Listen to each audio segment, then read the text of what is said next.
The center has a music recording studio, a computer lab, a gym, and an open area suitable for prayer meetings.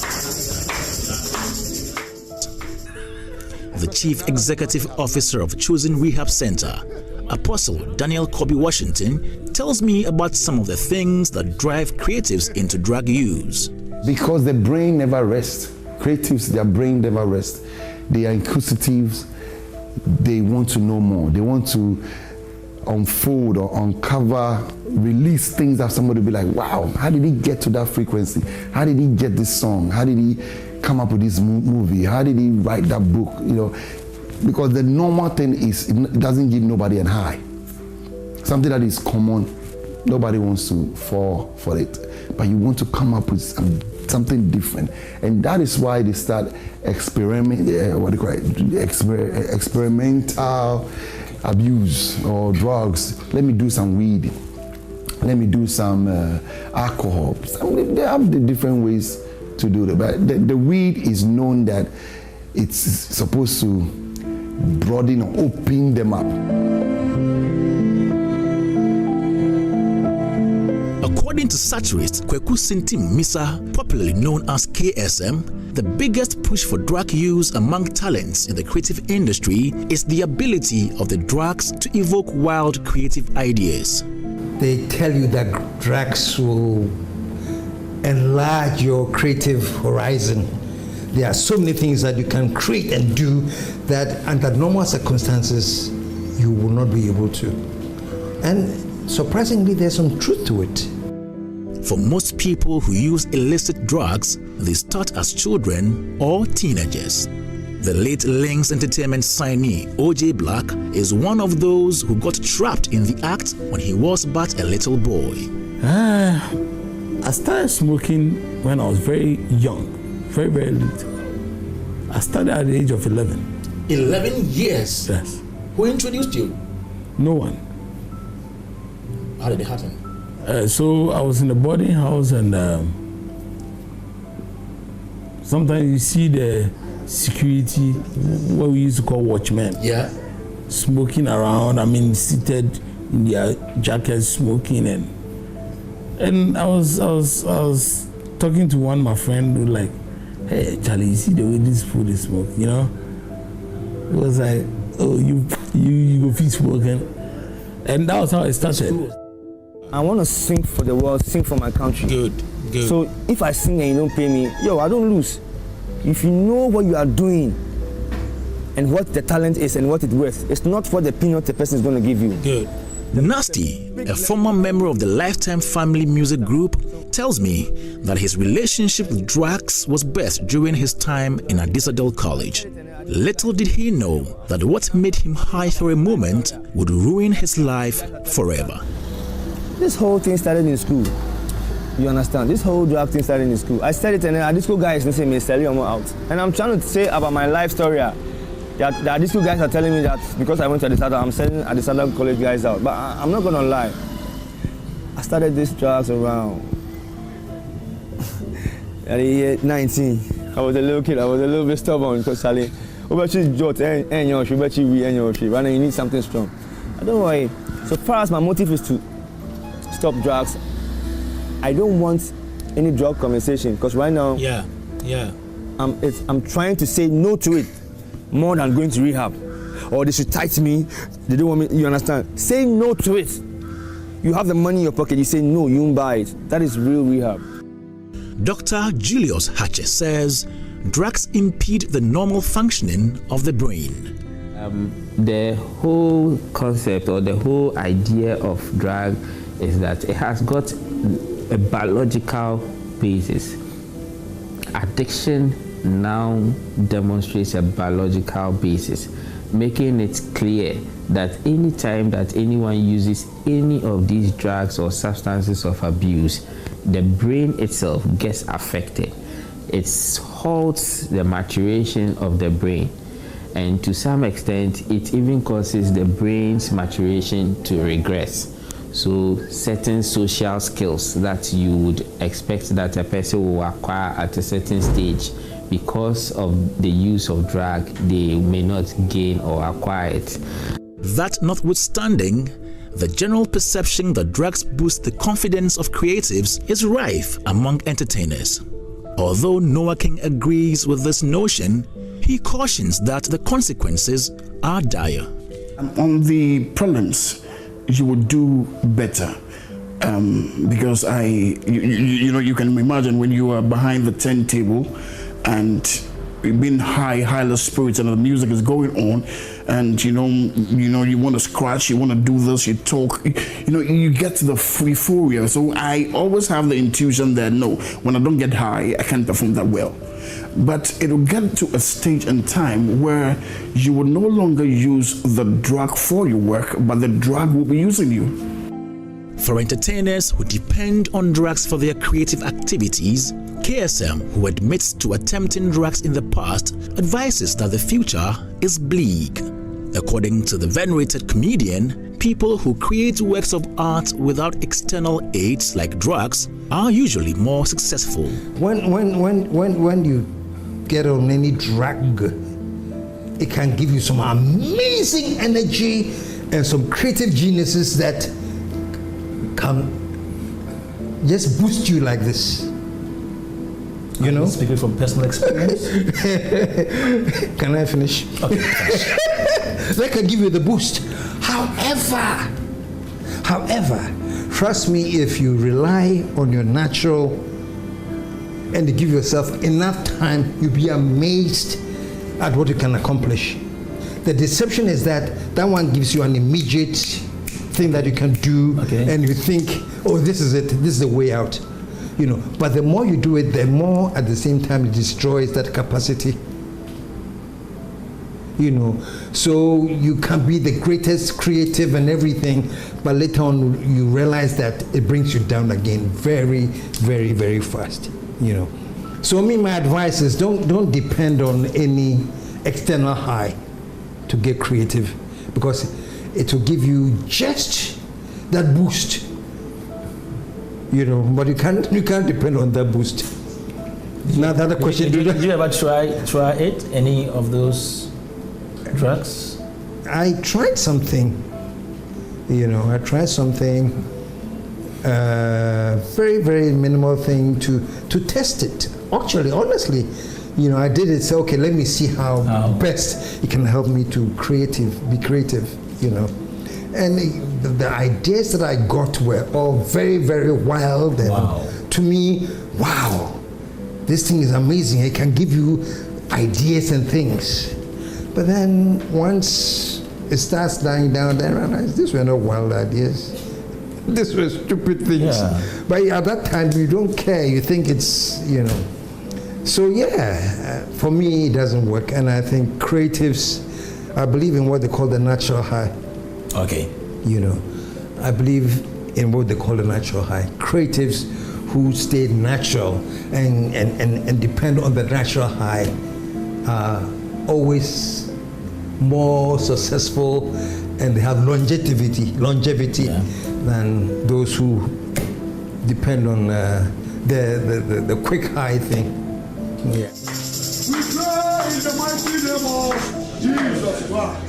At the Chosen Rehab Center, Apostle Washington reveals a lot of the people who are brought to his facility for treatment are those who have artistic capabilities, a reason he decided to build a music studio at the premises. We see that almost 50% of the people that comes in are musically inclined. Oh, okay. So either they sing or they rap, or some might say they play drums. So we realize that if we're having a lot of these people, then we need to put in the studio. And God being so good, my background is production. It's because I'm a Grammy-nominated producer in Sweden. So it was easy for me to put together the studio and to teach music lessons and music classes and how to beat making and all of that. So you personally teach music? I teach, yeah. And you have others who help you to do that? Yeah, so I've now trained a lot of guys. So the guys that you are seeing in the studios over there, they have been taught softwares like Pro Tools, Studio One, Logic, so they can use all these things and make their beats. And production helps because you need some kind of concentration, and if you are able to put the tones together, there's a certain high in it. Wow. So that can replace the highness for the drugs that you were fiending for. For those who find themselves in this situation, all hope is not lost. Dr. Hache suggests ways to help people get out of drug use and its addiction. In helping people who are into drugs or substance abuse, we have various strategies and approaches, and it's easier when you have the person you are dealing with appreciating the fact that they have a problem that needs to be treated, for that matter. Unfortunately, quite a number of the people who have substance use disorders or addiction issues do not even consider it as a problem until they may hit rock bottom. But once they do, what we do is that we have a process whereby we assess them, because drugs, like I have mentioned or alluded to in the past, have a myriad effect on the human being, and they may have a physical condition that is associated with the drug use. So they need a thorough medical examination, a thorough psychiatric examination, so that we identify some of the underlying medical conditions, some of the underlying psychiatric conditions. Then we can target treatment at them and probably focus subsequently on the drug use. So, before you think about engaging in drugs to boost your creativity or for other recreational purposes, consider the harking effect it could have on your health, your finances, your family, and the community. Kwame Dazi, JoyNews.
The debt-burdened energy sector, there's looming power crisis, and we're told that about 1.1 billion United States dollars is needed, else we will be plunged into darkness from tomorrow. There's some glimmer of hope that we need some 400 million US dollars to buy fuel, and we are making some progress. How do we solve this problem once and for all for a sector that has in excess of 3 billion US dollars debts?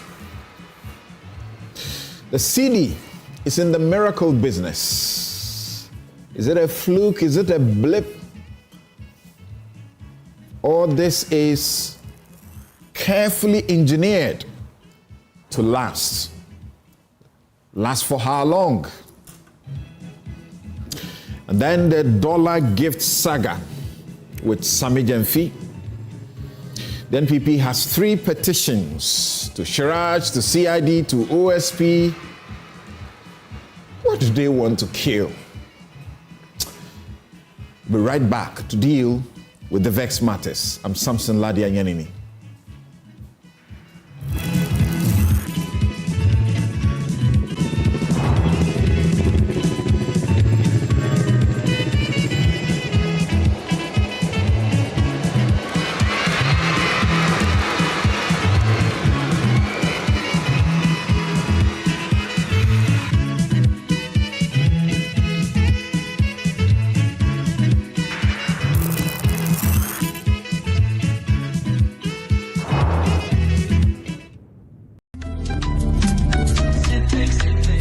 Tank, your size in Nabi, copying 35,000 liters. West Africa had here, Obiani or tank a sea chain. Ya, yes, in test tank, I'm on a wire ding. And see about this here, Chao, and so still, a Juma, oh, weather. Who bet me a check, hello, pay. Ye bayamo, I won't yash. Ghana, if you be a year water tank and a whole thing, auto synthesis tanker. You more 7 years warranty. Synthesis tank. You will lay a fitabi room. A bonus your room by me with the hokwaji. And your papa change your canina. Say, dear, what's the dia you to my hobby? And one is synthesis septic tank. Septic tanky, your size is BRB. Synthesis. Innovative, reliable, durable. Synthesis tank. Are you strong? Are you tough? A tank is not a tank until it's syntax tank. She's coming. She's coming.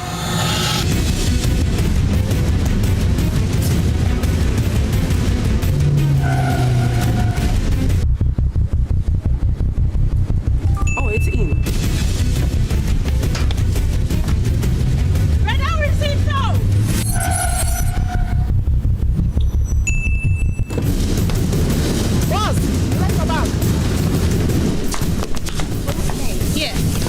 She's coming. I know. Go to the pharmacy now. She's coming. Oh.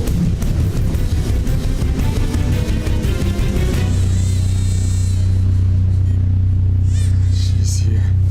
Pay faster, pay safer, and pay easy with Momo app. Download now and pay with the QR code, merchant ID, and so much more. Ladies and gentlemen, we're going to demonstrate to you the superior properties of Flamingo paint. As compared to other paint brands on the market, we take equal quantities of Flamingo paint and this ordinary paint. We then dilute them with water. And now, let the test begin. The gentleman on the left is going to apply the ordinary paint, and the gentleman on my right will use the Flamingo superior paint. As you can clearly see, Flamingo has the obvious better hiding. Furthermore, Flamingo has painted a much larger area. You know, 1 bucket of Flamingo paint is equal to several buckets of any other paint brand on the market. Flamingo paint is made with superior formulation to give superior durability, superior hiding, superior coverage. Flamingo paint, simply superior. For decades, we have helped businesses connect with their trade partners all over the globe. From Ghana to Burkina Faso, Côte d'Ivoire, Benin, Togo, Senegal, China, Morocco, France, Netherlands, and many other countries. We have made it possible to bring Ghana to the world. We have brought small and medium businesses closer to their customers across the regions in Ghana with our SME support facilities. We have brought relief and smiles to the faces of families with our employee personal loans. With our cutting-edge technology and digital support, we take the burden of complex thinking off you, making life simple. That is who we are. as close as a partner. Bank of Africa. We are indeed the African bank with the global reach.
Welcome back. This Newsfile is your most authoritative news analysis platform, and here on Newsfile we put Ghana first. And here is something's take. I'm talking about the OSP getting it right. Now, I must have been the very first person to have done pieces about the OSP and the OSP Act, particularly as it concerns plea bargaining. When it was being passed and after the Act was passed, plea bargain was first formally provided for in the OSP Act in our jurisprudence. Plea bargain is a decision a lawyer gets their client to make not lightly at all. The kind we do in Ghana often involves the accused pleading guilty. You only escape sentence or jail on account of making refunds, payments, and restitution, helping the state with actionable intelligence and evidence to catch more or even bigger thieves. It doesn't take away the conviction that hangs around your neck. You become an ex-convict. That's what everybody wants to avoid. In 2015, the state, that's the BNI and the Attorney General, retrieved over 30 million in the National Service Secretariat scandal before the trial was botched.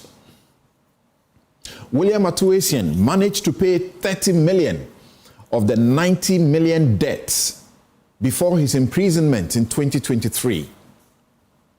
And that's why I was unhappy that the Attorney General, Godfrey Dami, failed, for whatever reasons, to accept the plea offer of 2 million euros, only to lose the case in the end at the Court of Appeal. It's been public that I was lawyer for a number of those NSS staff who did a plea bargain then, and also that I have been representing Atuasian in the civil case against shareholders and debtors of Capital Bank. One thing is clear: the OSP appears to do a thorough job compelling accused persons to opt for or to make plea deals. This is how they do it. By law, they are to show you the evidence. And when you see that the evidence is so overwhelming against you, some can take the decision that I'll fight it. After all, our criminal justice system has problems. So you can fight it for 3, 4, 5 years, maybe somehow down the line, and things may just get botched and you get free. But making that decision is not a light one. So look at what the OSP has done, reported in the course of this week. It's gotten convictions of people who are involved in payroll scam. People who are involved in payroll scam, and has retrieved some money from them.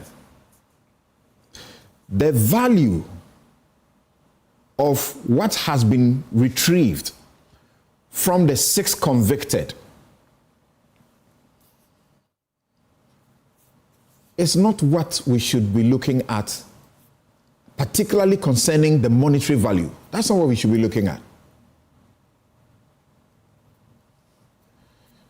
Because what they have succeeded in doing is blocking or plugging a hole where this rot may have continued for years, where people at the helm, together with, those unscrupulous people and thieves, would have continued to pillage the state through the recruitment scam. That's what they have stopped. That is important. In any case, it is also the mandate of the OSP. The OSP's mandate includes recovery of money. In fact, the law sets up a special division for recovery. So even though their job is to prosecute, investigate and prosecute, they also have a job to recover funds, stolen funds. Section 71 of the OSP Act provides for plea bargain. It says a person under investigation or charged with corruption or corruption-related offenses may voluntarily admit the offense and make an offer of restitution, or admit the offense and offer to provide information that will aid in the arrest and prosecution of another person whom that person knows have committed or are about to commit corruption or corruption-related offenses. Beyond the OSP Act, as far back as 1993, we made a provision in our Courts Act in Section 35 for this kind of plea bargain, for as long as you pay and offer restitution. Then in 2022, we celebrated Attorney General Godfrey Dame for leading the process to pass a formalized process, comprehensive, for plea bargain in this country, where you could get the offense charge reduced, or you could get a lesser offense, you could get the offense charge withdrawn or the charge withdrawn, and you could also get small punishment or lesser punishment once you are ready to make a plea and pay and make restitution. So I'll suggest that it is wrong to be talking about an OSP that has been giving so much money and recovering little. It's not true.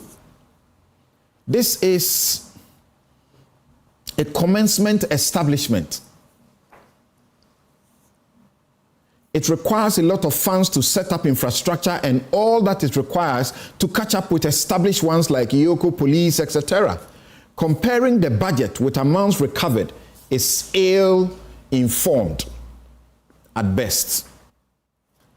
And please don't follow that propaganda that they have not prosecuted any cases. Go to their website. They have loads of cases that they are prosecuting in our very courts. I don't understand why we seem to have hate for an institution fighting the corruption that we claim to be against. Tomorrow I'll be dealing with plea bargain in extensive way on my show, The Law, at 2 p.m.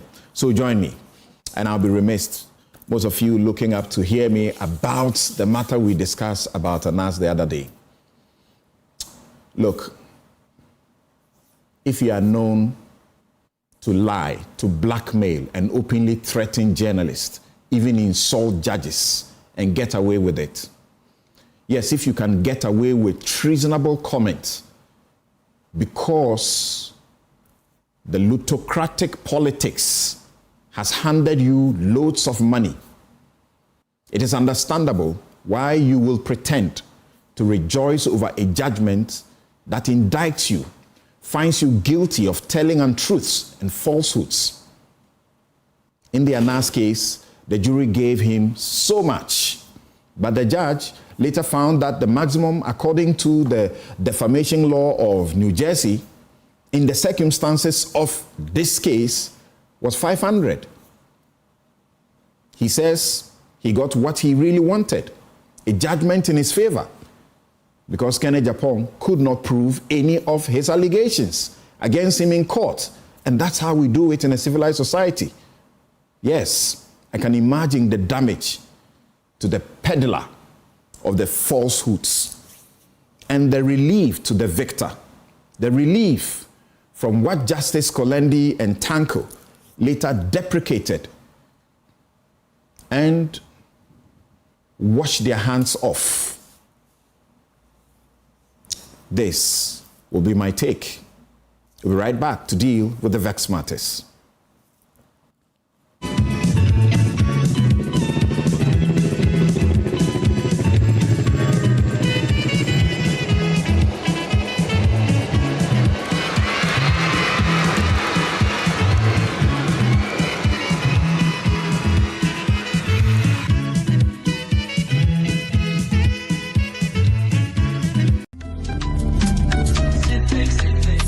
Tank, your size in Nabi, copying 35,000 liters.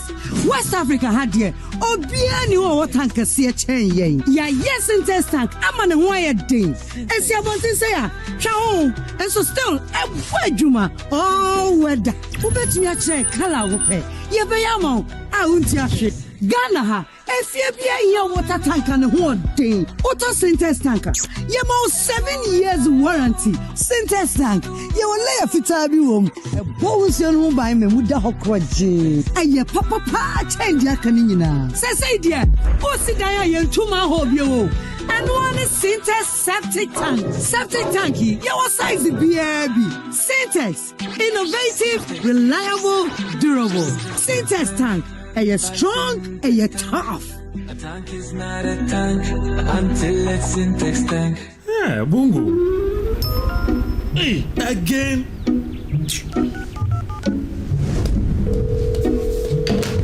Hello, thank you for calling MTN. Yeah, this is Jerry. Jolly J for short. Hi Jerry, how may I help? These days I'm not happy with you guys at all. What you guys do is not cool, crowd. How do you mean, sir? You've been giving Bongo gifts all the time. Who is Bongo? Oh, Bongo, my friend. He purchased in my room. You don't know Bongo. Oh. You've been giving free gifts, but I don't. That don't be gift is him. That's MTN rewards, sir. You can also get freebies because on MTN, doing always gets rewarded. Doing more of the things you love. Talk, text, browse, and more, and you get to redeem free call time or data by simply dialing *550#. Oh, sir. Yes, and on Fridays, you can even get extra special rewards like food vouchers, shopping discounts, and much more. Didn't tell me anything, no. He will move out. Doing gets rewarded, eh? Hey, but your voice is really nice, so. Would you like to know how I got the name Jolly J? That won't be necessary, Mr. Jolly. Calling customer care service doesn't give you points. I'm gonna call my mom. I'll call my grandmom. I'll call my ex. That girl can talk, Papa. Hello, Mama. So what's the topic for today? MTN. For decades, we have helped businesses connect with their trade partners all over the globe. From Ghana to Burkina Faso, Côte d'Ivoire, Benin, Togo, Senegal, China, Morocco, France, Netherlands, and many other countries. We have made it possible to bring Ghana to the world. We have brought small and medium businesses closer to their customers across the regions in Ghana with our SME support facilities. We have brought relief and smiles to the faces of families with our employee personal loans. With our cutting-edge technology and digital support, we take the burden of complex thinking off you, making life simple. That is who we are, as close as a partner. Bank of Africa. We are indeed the African bank with the global reach.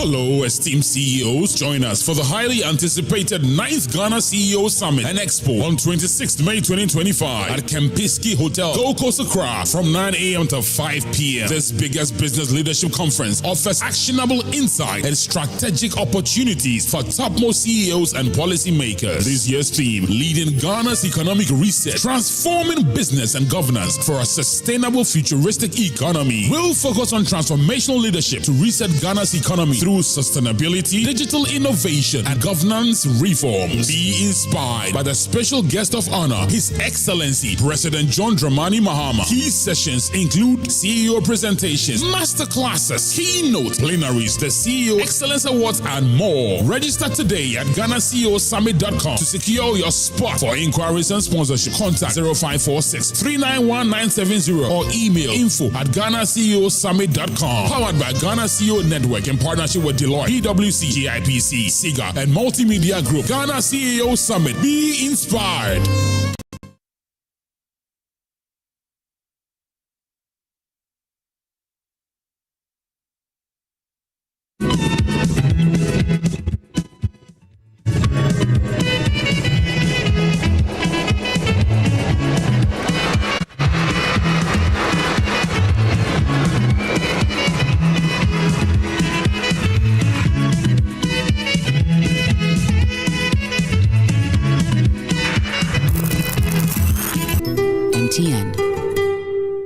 Bank of Africa, as strong as a group, as close as a partner. Where Duraplas goes, water flows. PS Industries has introduced a new roofing system known as ColorLink Plus. Flamingo paint, simply superior. Syntax tank, are you strong? Are you tough? Cherry Tree Properties. We develop spaces as though we were going to occupy them.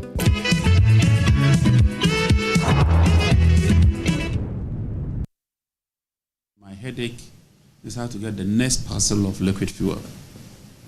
The fuel we have will take us 2.6 days. We've placed order for fuel, but it has to be paid. We've procured some fuel on credit and working with the Ministry of Finance to pay. But the truth is that the Ministry of Finance also has its limits. And so we'll be going to Cabinet to discuss how we can improve on the sector. And that is why we are pushing for some private sector participation in ECG's operations. ECG is unable to collect all the monies.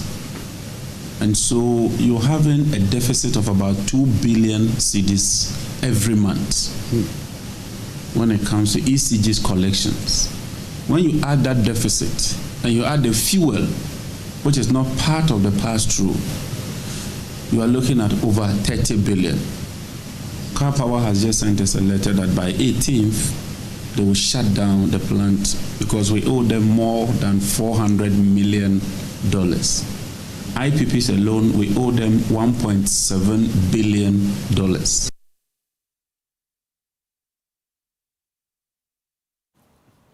That's the Minister for Energy and Green Transition. The ECG has a total liability debt, 68 billion Ghana cedis. 68 billion Ghana cedis.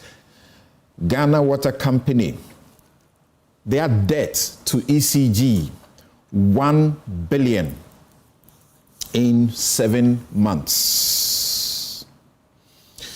The total debt owed to independent power producers, IPPs, 1.73 billion, not Ghana cedis, US dollars. And as you heard the minister, this is a critical situation we find ourselves in. He says we require about 1.1 billion US dollars to procure liquid fuel alone. Unfortunately, the liquid fuel is not part of the tariff structure, and that has to be paid by the central government. Car Power says that by 18th, check today's date, 17th, by 18th of this month, that's tomorrow, they will shut down the plant because we owe them more than 400 million US dollars. IPPs alone, we owe, as I said earlier, 1.7 billion US alone. He says that is a serious situation. Well, they appear to say there's some lifeline we are getting because through the help of the Ministry of Finance, we've been able to procure 450,000 barrels of light crude oil, and this can stretch us for quite a while. But why must we live in panic that we can't get power almost all the time? Why should we be in such a situation? Join us now. My guests right here in the studio. We have right by me Professor Godfrey Bokwing, economist and professor of finance, University of Ghana. Of course, remember we'll be dealing with the Cedi's miracle, quote unquote miracle. Want to find out if it's just a blip or this is engineered, to last, and to last for how long. You've heard Professor Bokwing already suggesting that this is not a permanent thing as is being suggested. We also have in the studio Richard Anyagba. He's Director of Communications of the New Patriotic Party. My good friend, Dr. John Osai Kwapong, the man who works with the data. Yes. Afro Barometer is here with us. Democracy and Development Fellow at CDD. Thank you very much. Don't recall the last time we were privileged to have you live in studio. Often it's either you are far away out of this country, in Trump country. Yeah. Good to have you, Prof. Thank you very much. Right. And also joining us. And look, on my Facebook page, I've seen all of you lambasting us. But where is NDC representative? You are going to talk about all of these things and you're going to crucify Sami Jemfi and there's no NDC representative. Professor Sharif Mahmoud Khalid is here, economic advisor to the Vice President. Thanks for joining us. Thank you. Thanks for having me. Great. Okay, so let's go straight to energy because I don't want to sleep in darkness. And I don't want us to have a situation where jobs are lost and people are dying because of a doomsday sort of situation.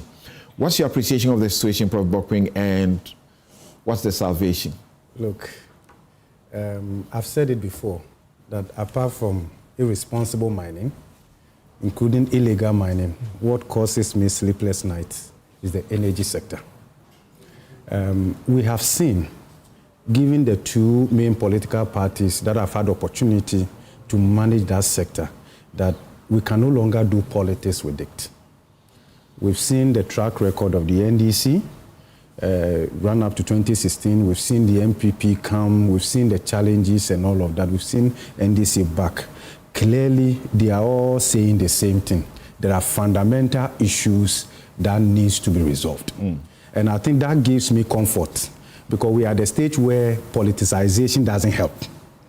Now, what is the issue? If you look at, in terms of distribution losses, the distribution losses on the books of ECG is way above the world average. That is not sustainable. I understand about some 40%, is it? It's very high. So that's like criminal. Yeah, so if you are doing 15%, it's very high. So with that level of losses, you cannot, in economics, you cannot talk about realistic pricing. You cannot pass on all those losses to the ultimate consumer. No. Then again, you want to look at collection losses. Collection losses, we are looking at close to 15%. Again, that's above world average. It's not sustainable. Apart from that, you also want to look at the tariff gaps in terms of the pricing formula and all of that. If you put all of these things, then apart from that, you also see that there are ministries, department, agencies, and you heard the minister saying that it's about time ministry, department, agencies take responsibility for their energy consumption. Right. Then you also want to add onto that sensitive installations of government where they don't pay the electricity bill and all of that. Somebody once reminded me that, have I noticed where ice blocks come from in this country for pure water sellers? Somebody said probably it's from police stations, it's from whatever, where. I don't know. I'm not saying it's true. I'm saying somebody just Somebody just whispered to me. You see the deep freezers yeah. at the back of their homes. You know, they are very dilapidated, often, courtesies. So somebody reminded me, I've not been able to verify myself. So if you put all these sensitive installations that are not paying for the electricity consumption, ministries, department, agencies, and some educational institutions, if you put all these things together, there is no way we can see a future in this direction. So what is the way forward? And I'm seeing why the upbeat from government side is so strong. Here you have a government that is talking about 24-hour economy. You are not even getting power for your 8-hour economy, right? Cycle that we are running. And you are talking about 24-hour economy. So I suppose they'll regret that particular promise because it doesn't look like they can fulfill it. Anyway, back to the main subject. I mean, sometimes a good leader needs to tickle people a bit. It doesn't mean you accomplish that, right? So, said that, of course. So I believe they will make some progress, progressively. So if you put all these things together and you look at internal issues with ECG, with procurement, management, interference, and all of that, I think we are at a point where I believe we should all support government in some kind of a private sector participation in the downstream distribution. And I think that may be different from saying we are selling ECG. Government can still be the sole shareholder of ECG, but we should be able to invite private sector in the distribution of power and collection, which will also require the private sector to bring in capital and also bring in private sector efficiency in all of that. But on this current model, I don't think that it is sustainable. And I believe that there are structural reforms under the IMF-supported program with respect to how ECG ought to be managed. And there are clear indicators that government has to meet as part of our ongoing IMF-supported program. I know Cabinet has to take a decision on ECG in terms of private sector participation, and I believe that government must communicate this clearly to Ghanaians. That is different from selling ECG as a company. ECG can still be a holding company, wholly owned by government of Ghana, but I think we should be able to invite private sector participation. As always, the staff are against it. They don't want to hear it. Change will be resisted because people want to preserve their comfort zone. And remember, they have the experience of the PDS scam. But even if you look at the PDS, the first few months and all of that, in terms of collection effort and the rest of them, because you see, when you see rots, you see inefficiency, it is possible some people are benefiting from it. It's possible some people's lifestyle is offloaded. You should hear the managers talk about how internally people appear to hijack and tweak some meter systems and all of that. It's like a den of thieves. Yeah, and I think that we need to break that. And I believe that, and I'm calling on Ghanaians, that we need to rally behind government. This is not politics. When your power goes off, it doesn't discriminate. And in fact, recently we were in Kumasi, and it was that terrible. I've been living at the University of Ghana, so I didn't really get to experience it. When I stepped, I was like, what is happening here? Is that what you guys go through every night and all of that? It was that bad, please. It was that bad. So please, let's do away with the politics. I'm expecting the minority in parliament because a lot of the reforms for which the current minister is implementing actually started with the previous administration as part of the IMF-supported program and the structural benchmarks about reforming the energy sector. Right. And I think we need to do that so that we can have reliable, predictable power for our industrial uptake and the rest of them. And I think that beyond that, once we are able to invite the private sector participation, the idea of procurement abuse and all of that will be minimized because ECG then probably could be a holding company, right? And then this private, and of course, government can decide whether they want to offload all of that to a single private sector or probably maybe 4 or so of them and create some kind of internal competition. I will favor that as well, rather than offloading all of that to just one entity and all of that and see how the management can go. But seriously, Ghana needs help. And then again, you see from the budget, you see the minister saying that they need about $1.1 billion and the ministry, because you see, from the ministry point of view, they are administering what we call a shock therapy. They are controlling expenditure as much as possible. So with all this coming up, it's very difficult to get the minister to just quickly play along because it has implication in terms of the stability of the they want to have. Yeah, because that is what is playing out in the stability. We'll get there. So, Prof, hold on there quickly. Thank you. Let me go on Zoom and speak to Engineer Harriet Amisa-Arthur, co-founder and executive partner, Arthur Energy Africa. A friend of mine, Chubu Esiako, says a lot of the ministries won't even miss ECG if power is cut. A lot of their staff spend the day watching TV and doing very little work for which they are paid anyway. So let's not be that bothered. Right. So, Harriet, look, this debt, it doesn't look, it's like a black hole. It's like a bottomless pit. It goes up. It doesn't. We never are able to come out of it. Do you have any assurances, and what would be the basis for it that will come out of this situation?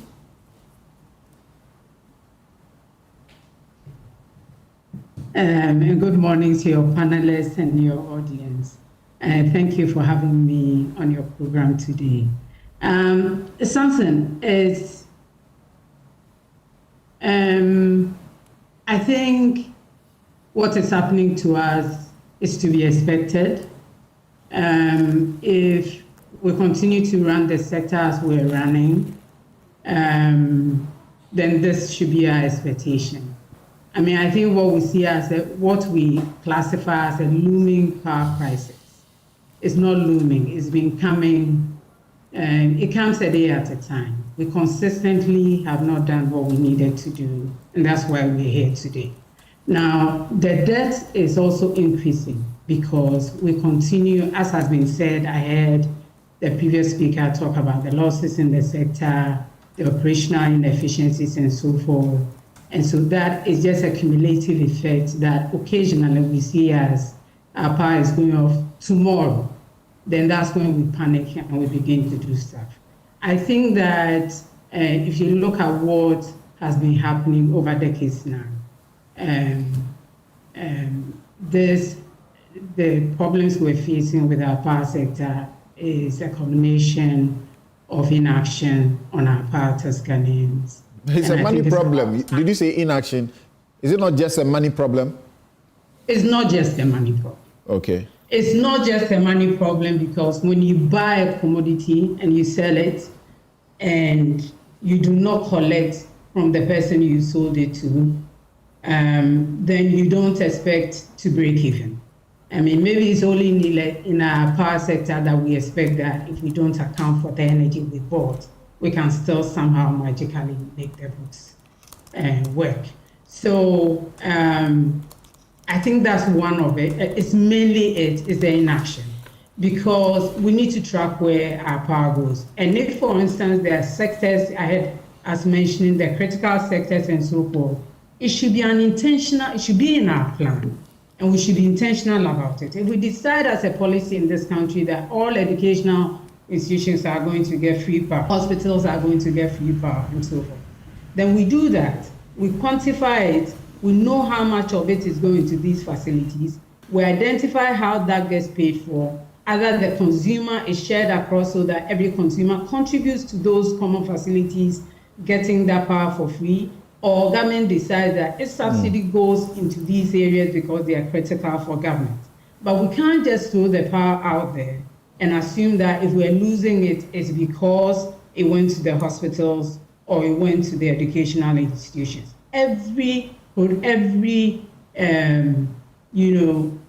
unit of power that we buy has to be accounted for so that the operators of the sector can tell us that, okay, now so much went into street lighting, so much went into educational institutions and so forth, and that's what we have. And then our uncollected bills are this much, and they can disaggregate it and tell us where those consumptions are. Who are the clients who consume this power, who may not, based on our policy or our plan, they're not entitled to enjoy free power, who are taking this power for free. And then you can also segregate and see what is technical losses or commercial losses. But as it is now, everything is lumped into the kitty, and we're just making a loss. And there's no business that runs that way. I mean, we're typically, most of the time when we're having these conversations, even only talking about network losses, be they technical or commercial. But there are operational losses in procurement and other areas that we haven't even looked at. I mean, today in the world, there's benchmarking. If we're buying capacity, we know roughly what it should be. If there's a reason why the cost of additional capacity to our system is going to be higher than the benchmarks we see, there has to be a reason for it. We know, for instance, that our countries in our parts of the world carry higher risk. But what is the risk factor and what was added as a reason of the risk? So that we know exactly what we've added to the, what should usually be how much it charges us. So we don't just leave it free floating and explain it away as if this thing is costing X, we end up paying maybe 150% and it's okay because this part of the world is expensive. So I'm saying that there's nothing that's happened to us that is not because of our action or inaction. This, and every time it's happening to us, is because of the way we've run this. Okay. And I think that we just need to begin to look at this as a business. And as much as we often talk about it as a social good, even if it's a social good, let's account for it and intentionally decide that we're giving it up.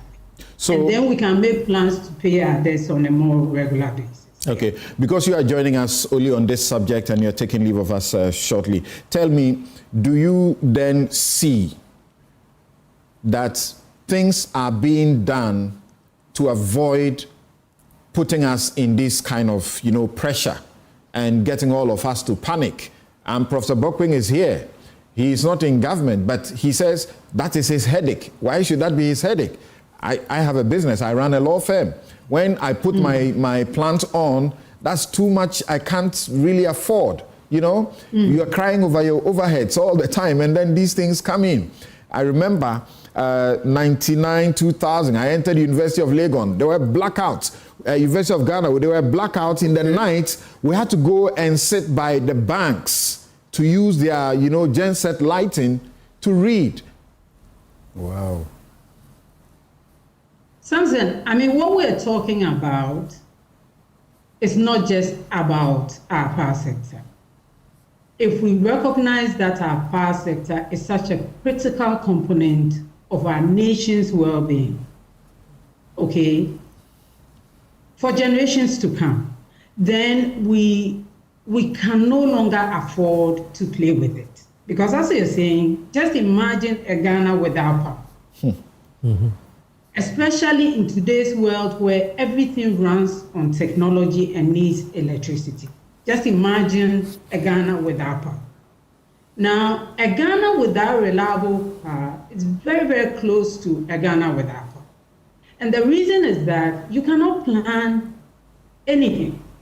I mean, if you're seeking serious investors to come to our country who are looking at coming to invest good money, they're looking at recouping their money in no less than 10 years, 15 years, 20 years, and they're doing their due diligence on this country, they will have not just second thoughts, maybe third and fourth thoughts. Because you come and put your money in and the power doesn't come and you can't run and you have all kinds of issues and you just lose your money. So money will go where it finds a home. And right now, the way we're treating our power sector, it makes it difficult even for Ghanaians to invest in this. So my question to you is that, are you seeing indications of the solutions? I think that this government has an opportunity to do something different. And I'm saying that because it's just coming, and whether, in every business at the beginning of the year or getting towards the end of the year, you have an opportunity to reflect, to review what you've done in times past and see whether in the coming year or in the coming years you want to do something different. Many people have asked the question, can Ghanaians do it? But maybe the second question I would say we ask is, will we do it? So we've always said we know the problems, we have the solutions, we can do it, but we haven't done it. and maybe we won't do it. So maybe the question to ask is, who can do it for us so that we can move on from this point and get other things that need to be done in this country doing? I'm saying that my long answer to that is to come to the point that I think it's time to actually have that honest conversation. And I'm happy to say that I'm happy that that conversation is being had right now to look at what are the options on the table and which one do we want to choose to change the arrangements for operating the sector so that the sector can function quietly, reliably, dependably, so we can create value. At the moment, all we do is a critical sector like the energy sector is always on the operating table. Okay. And because of that, we never get to do what we have to do with the energy that it provides. So, something I'm saying that the government has started taking the steps. You vote for private sector involvement. Sure.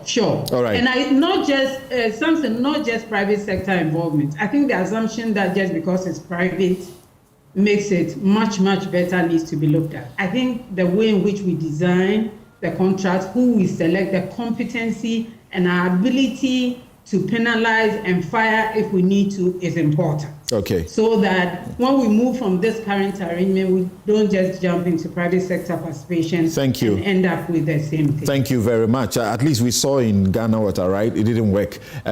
So, Prof, and I'm referring to Dr. Osai Papon here. As you have heard so far,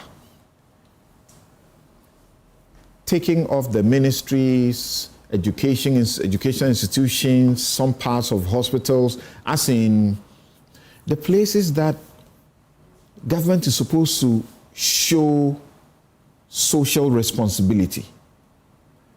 Well, they've been promising us on the campaign, they'll give us free education, free that. Maybe it should be free electricity instead, right?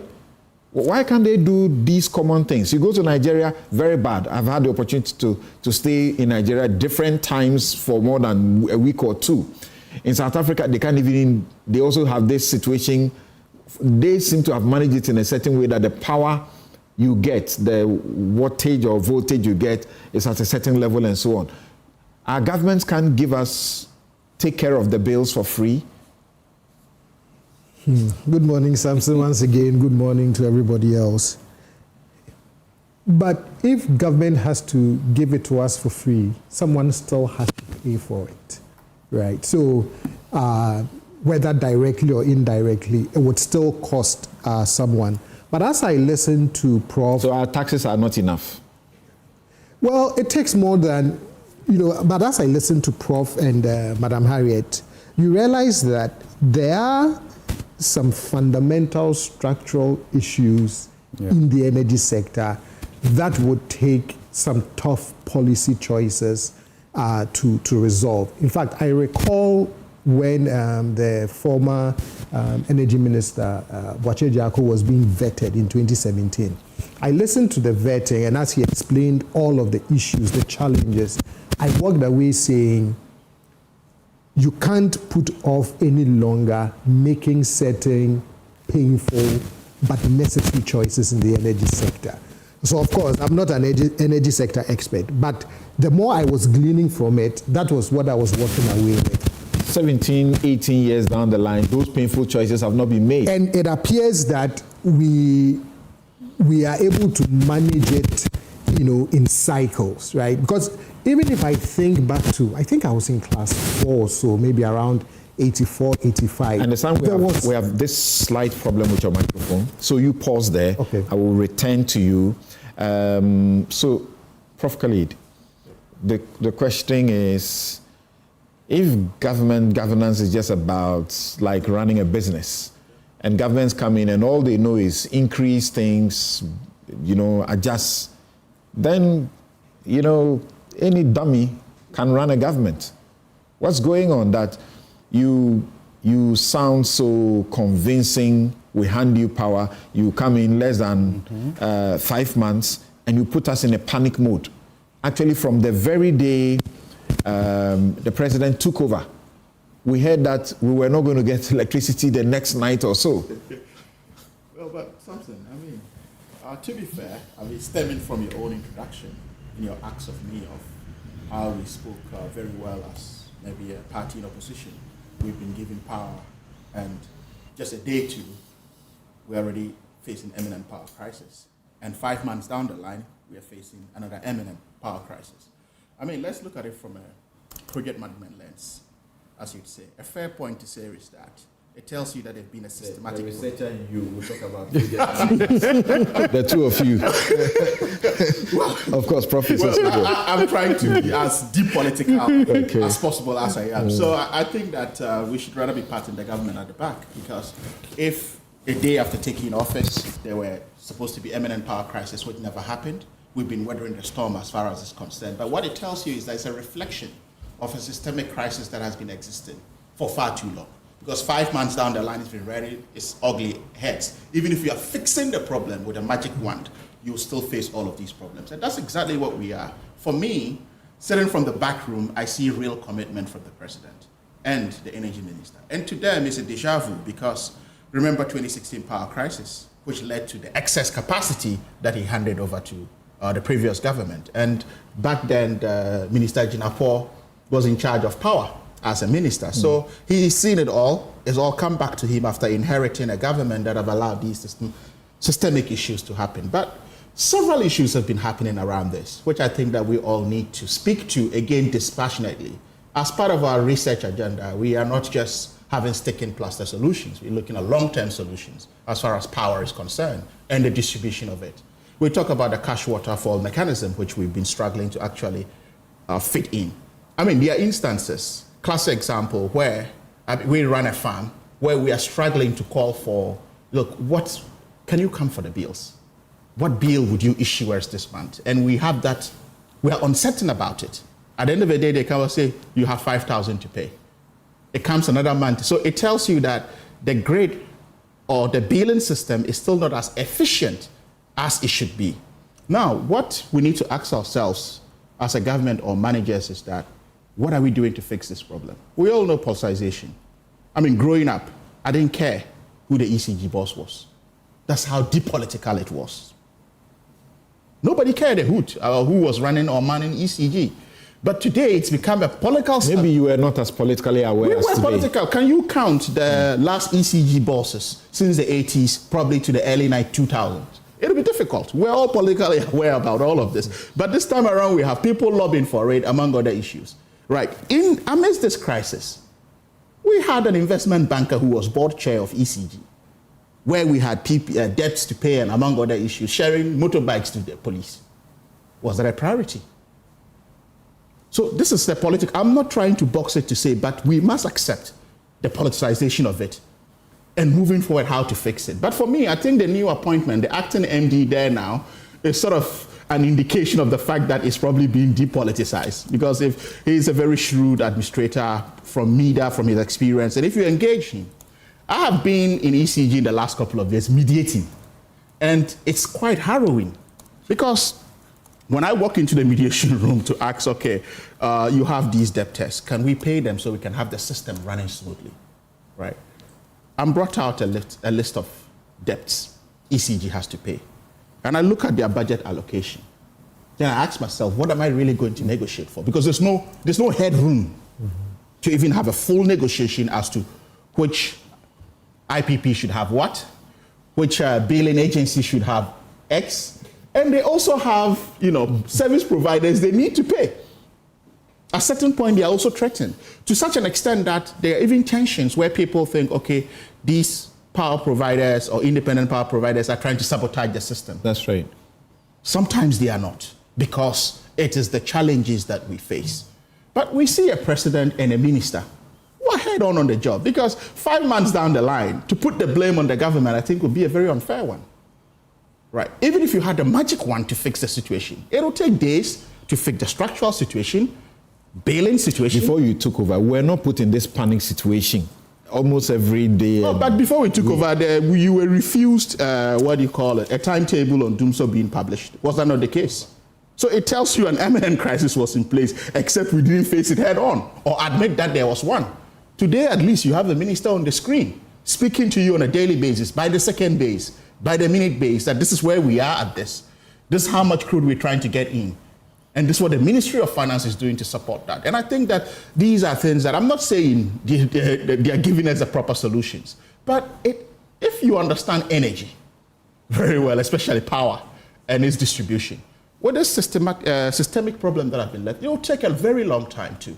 And the communication of it for me is very important. We may do A, B, C, D all around, but look at power theft around, power losses, trying to consolidate all of this. Even revenue generation, the collection of it, how centralized it is also another problem. So it's ECG.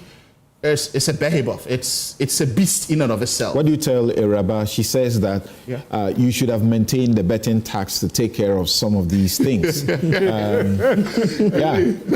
Samson, I'm always put in a fix when I'm asked this question because you have removed taxes that was giving us money. Nuisance tax, and we all agree. Prof would agree with me. It was a nuisance tax. That one we can run away from. Apart from the fact that I'm a Muslim and anti-betting tax, but you look at it from a structural perspective. My view about betting tax is different. Yeah, Muslim then should be supporting the tax. No, but you see, to discourage it. But that's not a substantive matter. Yeah. So the question now is, from where you sit, even though I know your answer will be in the affirmative. Yes.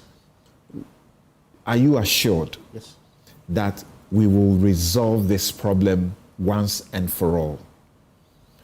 At the pace. What gives you that assurance? The president's commitment gives me that, if it's anything to go by, which I believe it is something to go by. His commitment to education led to Education Forum. Yes. His commitment to Constitution led to a Constitution Review Commission. Yeah. Energy, we don't have that, have we? Well, but several committees have been put. You remember, this is a very technical area. The minister. Yeah, and remember, this is a very technical area, right? And he has confidence in his minister to allow him to say, okay, these are the shortfalls we need, technical committees. Can we go back to the stakeholder market and bring them together? So a couple of stakeholders are working. It's just about connecting the synergies.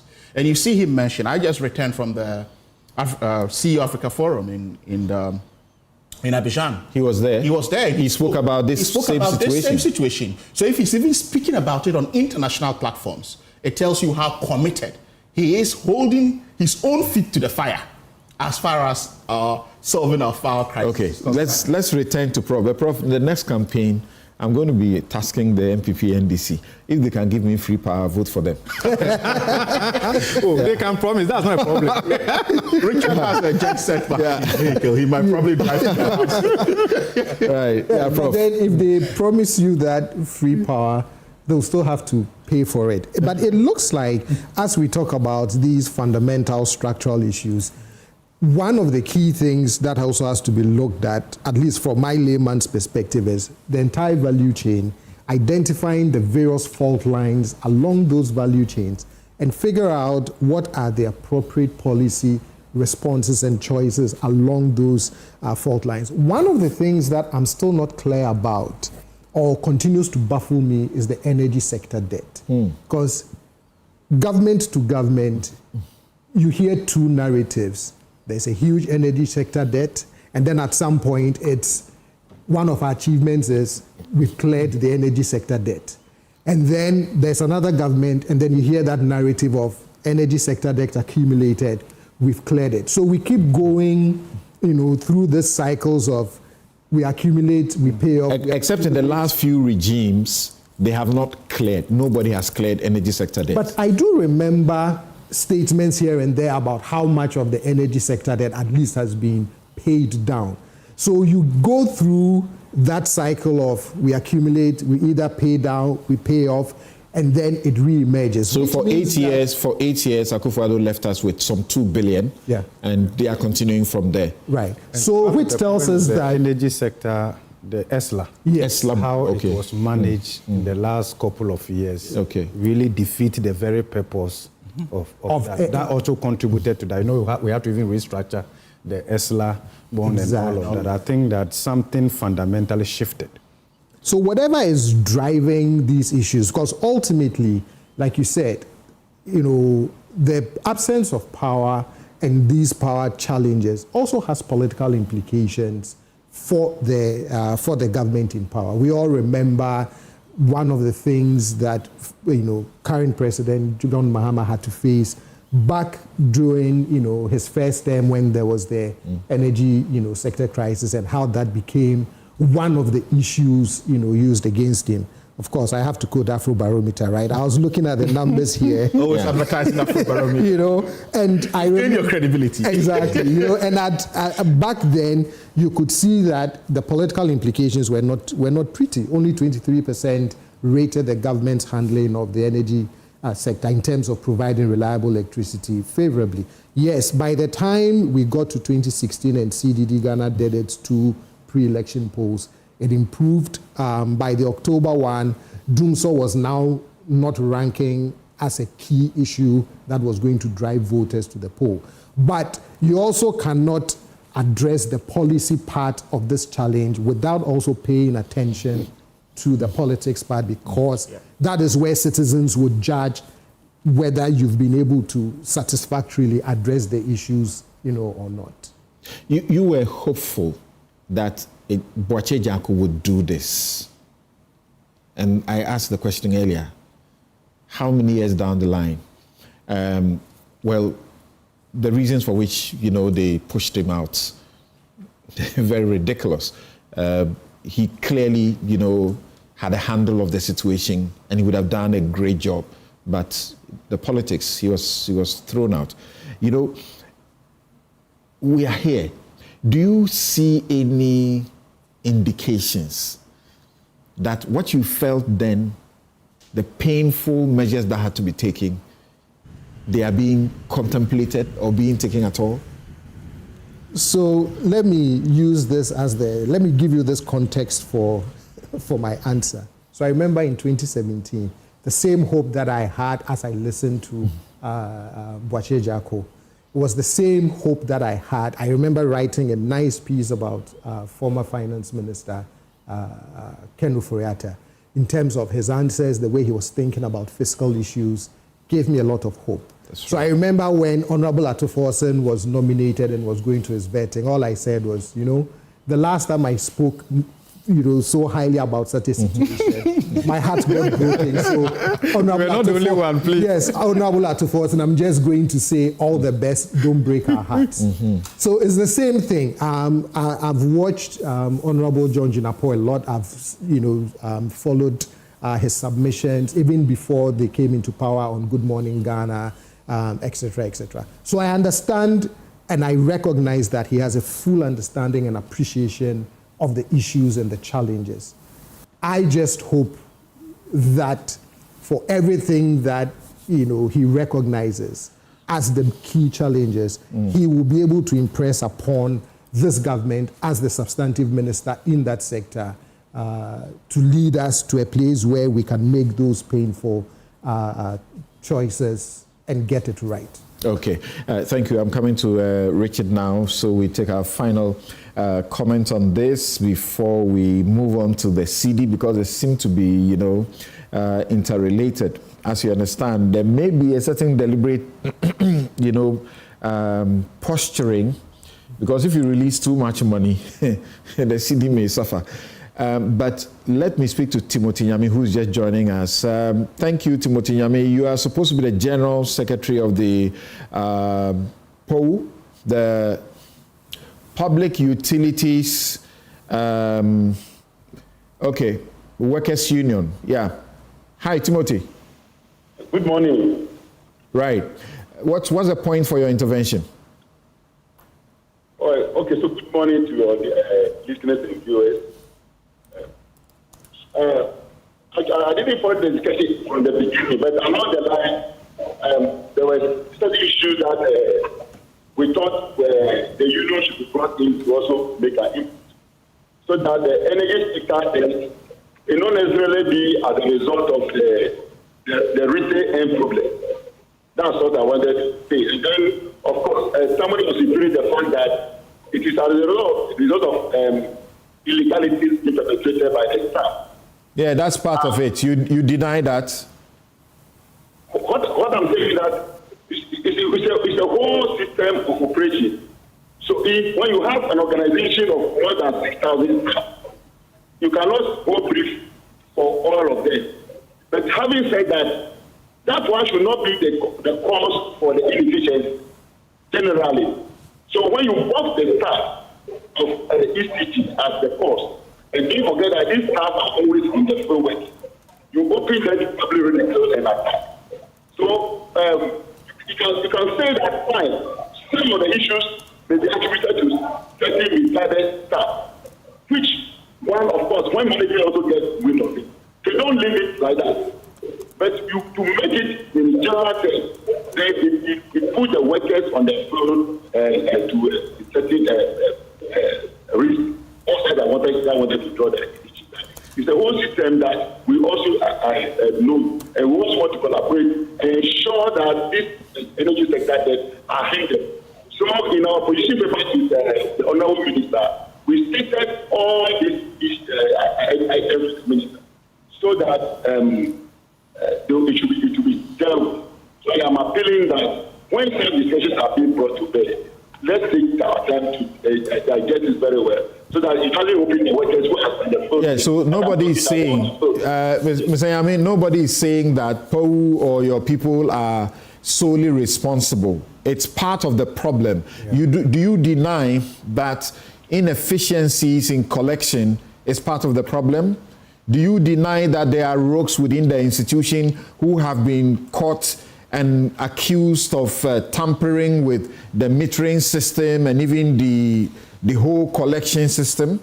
Because some of your managers have said this publicly. Yes, and they have been there. You see, those people have been dealt with.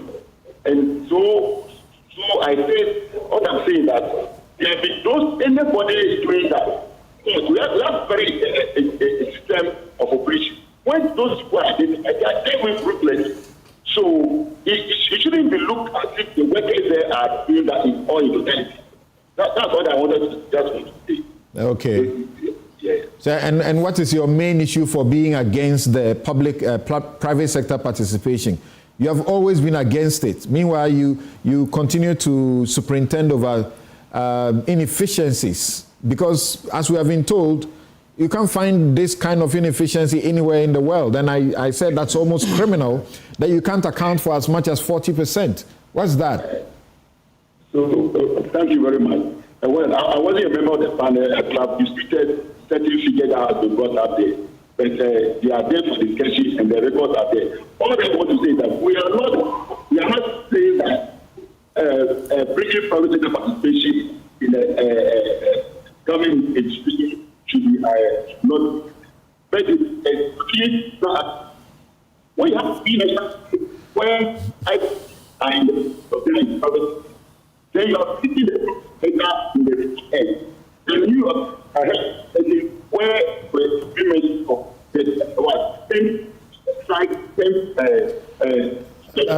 unfortunately, your line is very terrible, but thank you for your intervention nonetheless. Timothy Nyame is the General Secretary of POU, the Public Utilities Workers Union. Yes, Richard.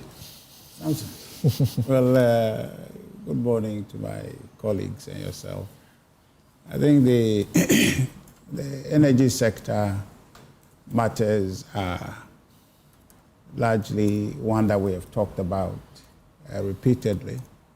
But the problems there are presently largely inefficiencies that have been talked about to do with the value chain from generation, transmission, distribution, and consumption. So in that chain there are challenges there that needs to be dealt with. So all the players in that chain there need to do their work well. And the terminal and the distribution, ECG will have to up its game. Currently, I think their losses are monthly about some 2 billion cedis. That's sinful.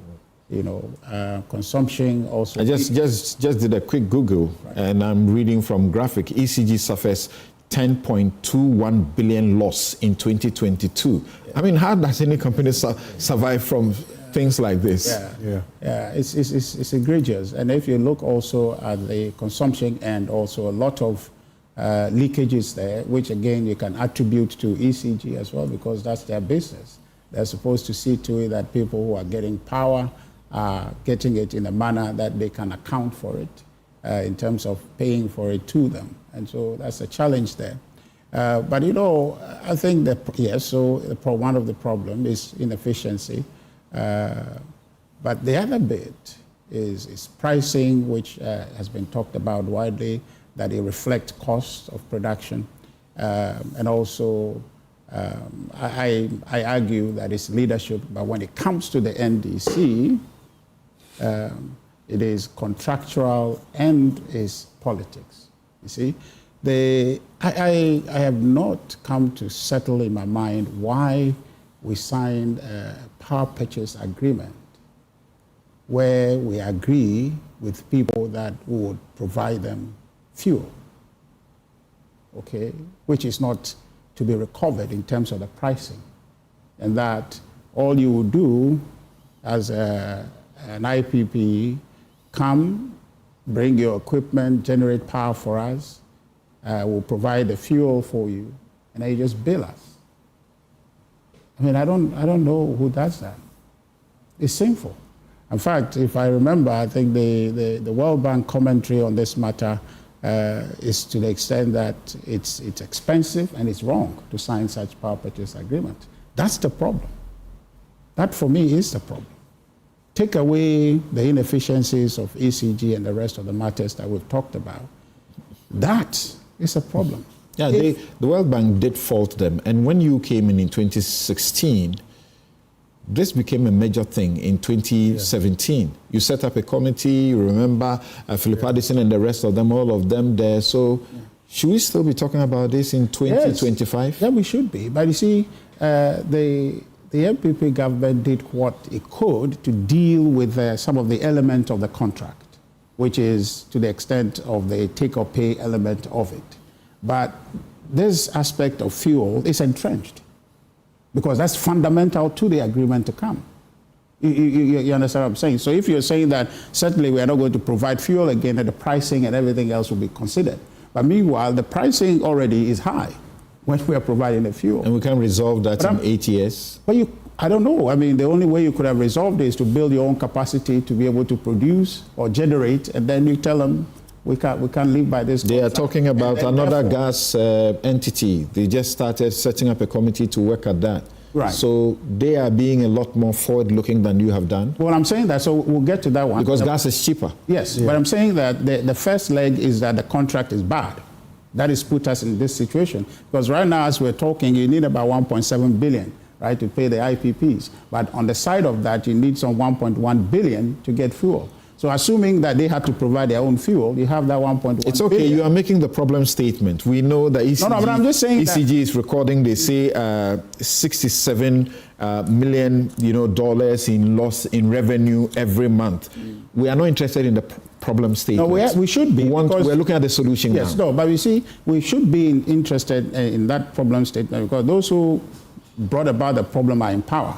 So that they must realize what they have created is coming down back to haunt them. Now, perhaps, maybe they can have They brought about a problem that gave you the opportunity to resolve, because you said you could resolve it in 80 years. You're still saying we should blame them? Well, but you can be pardoned. If you inherit a bad problem and you couldn't solve it, the person who created it is there. You tell him to solve the problem. Come on, Richard. But I think the point I want to make there is that now, we should be holistic about the approach, right? To say that, can we open the doors for that conversation?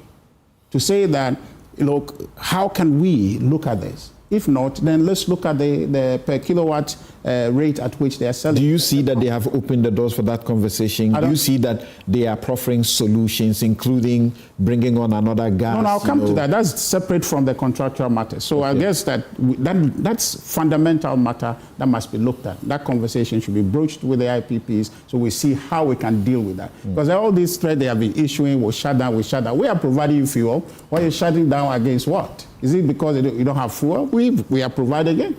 And our minister is causing us all panic by saying he can't get money to buy fuel. Now managed to get some, and you are saying you're going to shut down, right? So the resolution of the matter is on the back of the fuel being available, or just still about their money.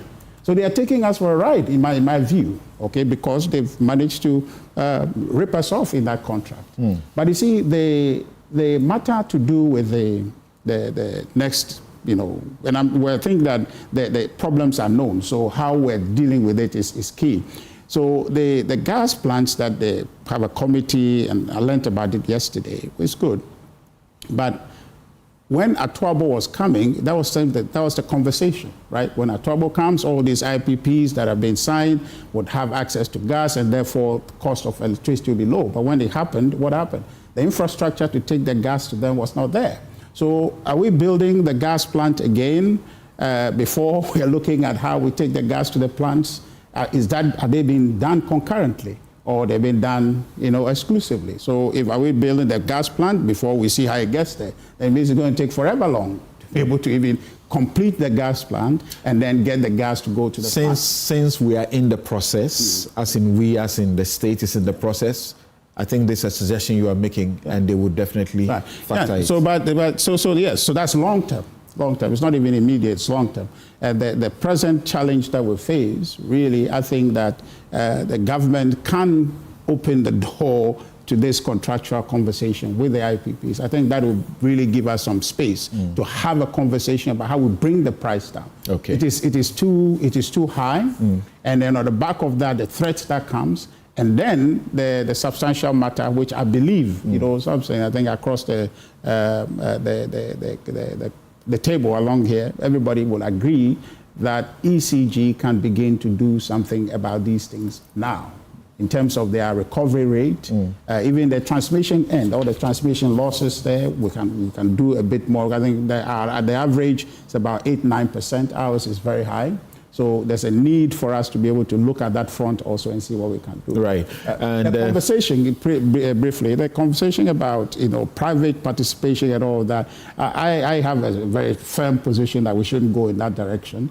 The only way maybe private intervention makes sense to me is that open up the space to the extent that there'll be a private person that comes in, or a private company that comes in from generation to distribution. We can have a private interplay there that brings real competition, so that ECG will sit up. Now they are talking about the collection site, which that one for me is, I'm talking about from generation all the way to distribution. Entire value chain. Entire value chain. If you open it up, but the people are against it. Which people? They are the ECG staff and all. They are vehemently against it. Well, that would not be up to them. I think from generation, there's some level of privatization, or even with billing systems. Right. No, I'm saying, even with billing systems. There's one off-taker. In all of this, there's one off-taker whose inefficiency affects all the back end. Right. To generation. ECG. Yeah. So I think that the approach government has adopted is that let's look at that off-taker. Because if you look at the cash waterfall mechanism, that is also not being followed and all of that. So you want to look at where does the problem cluster.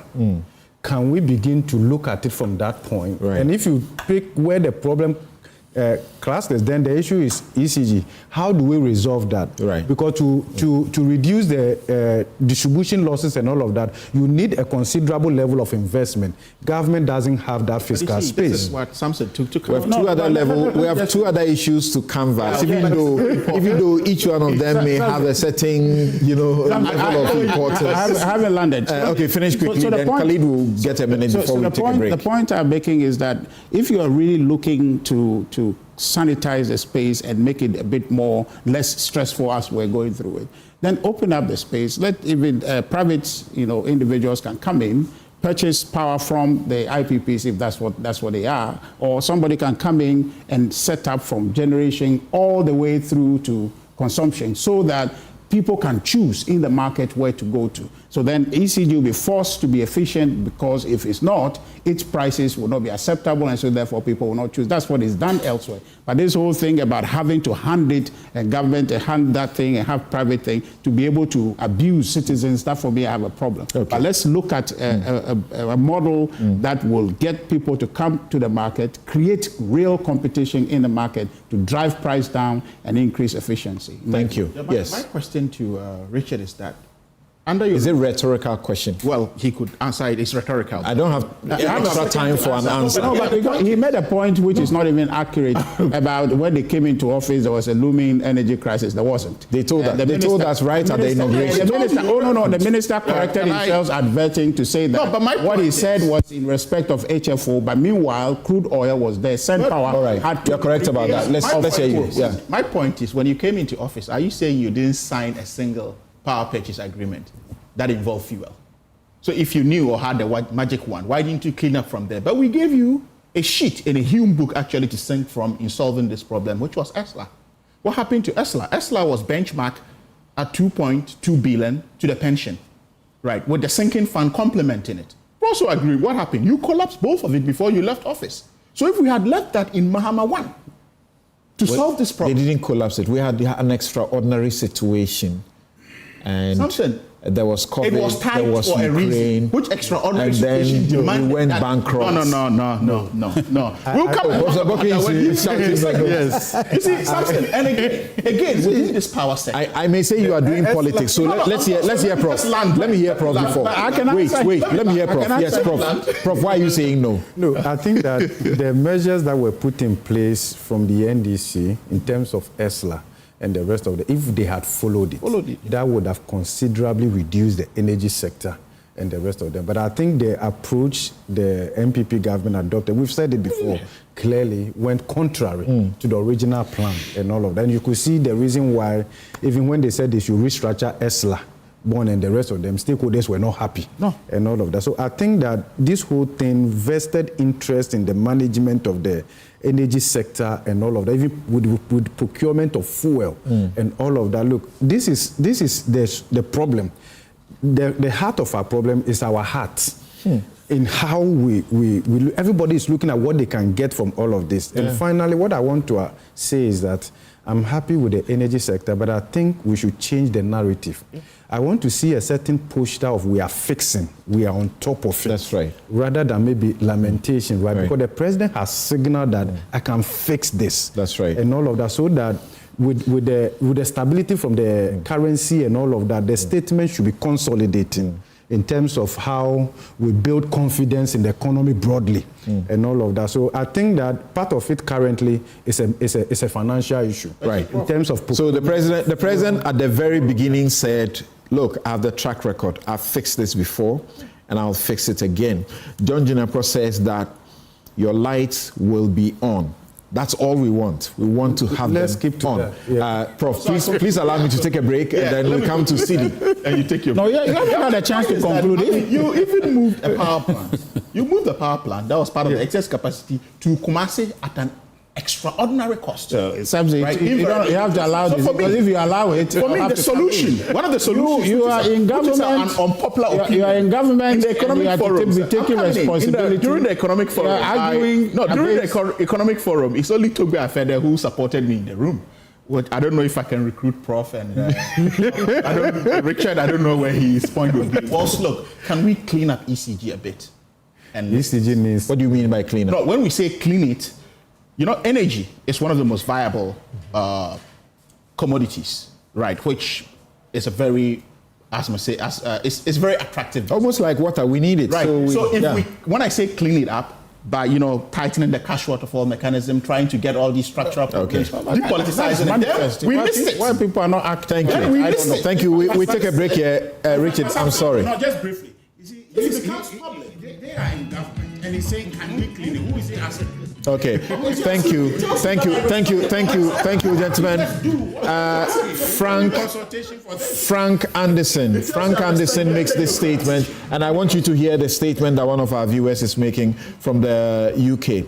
It says, after 68 years of independence, we should by now know that doing politics with critical sectors like energy, education, health hasn't helped us. These are critical sectors. Any serious-minded middle-income country should have a well-defined medium to long-term plan to ensure policy continuity and sustainability. Bipartisan approach with written commitments of stakeholders should be considered. Energy CSOs like Ben Boache and co. can lead this approach, so there is some level of trust and perceived independence. We'll take a quick break. We'll be right back.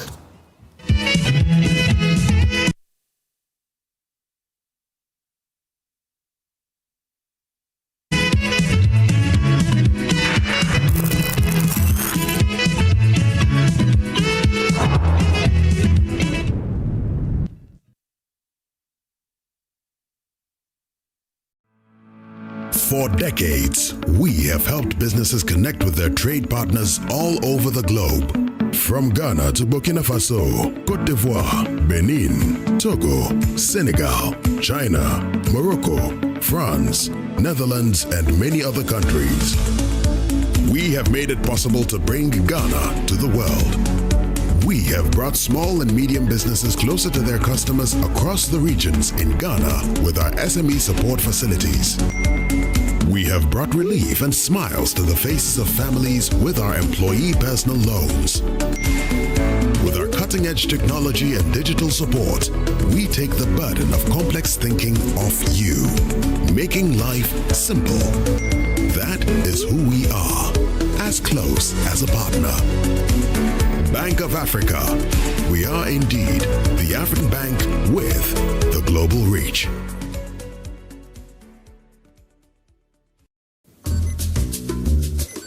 Pascal is showing his boss the efficient new technology they've installed. She's pleased. But now she's asking, why is that still there? Pascal explains the new fleet-finding darts are more accurate than the old ones. The boss is not so pleased anymore. If you haven't automated your fleet management yet, it's time to get business done better with MTN Business. Sintex tank, your size in Nabi, copying 35,000 liters. West Africa had here, Obiani or tanker see a chain. Yeah, yes, Sintex tank, I'm on a wire ding. And see, I want to say, Chao, and so still, a Wajuma, oh, weather. Who bet me a check, color, okay. Yeah, Bayamo, I won't shit. Ghana ha, if you be a water tank and one day, auto Sintex tanker. You have 7 years warranty. Sintex tank. You will lay a fitabi room. A bonus your home by me with the hokwaji. And your papa change your canina. Say dear, what's the dia and 2 ma hob you? And one is Sintex septic tank. Septic tanky, your size BRB. Sintex, innovative, reliable, durable. Sintex tank. Are you strong? Are you tough? A tank is not a tank until it's Sintex tank. Number 1 from here, 2 and 3 from here, 5 and 6 from here. For now.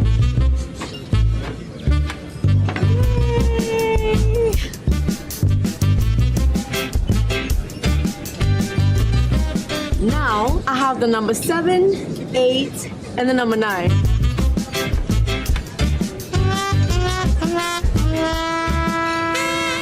You need number 10. Please, I can't eat anymore. I mean, number 10, liver salt. The effective liver salt for the relief of stomach upset, heartburn, hyperacidity, and indigestion. Would you like to try number 11? What? Number 10 liver salt. Refreshing relief fast. Manufactured and distributed by Ernest Chemists Limited. This advert is FDA approved. Malaria's remedy is low nut. Therefore, we're gonna use low nut to recover. You have malaria? Yes, please. Are you shivering? Yes, yes. You got chills? Yes, take yes. Low nut. First day, take low nut. Second day, take low nut. Third day, take low nut. That's all. Low nut, scatter malaria. Low nut, it scatter malaria. This advert is FDA approved.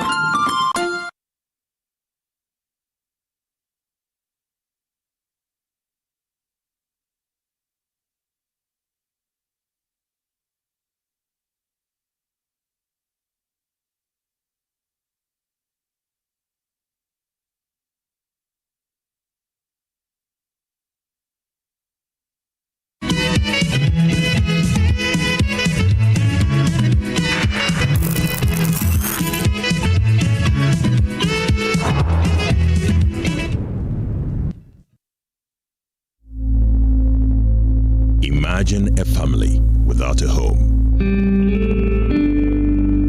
Imagine a song without a voice.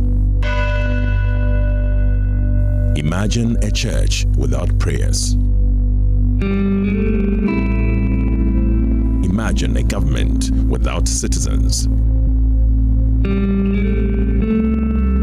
Imagine democracy without journalists.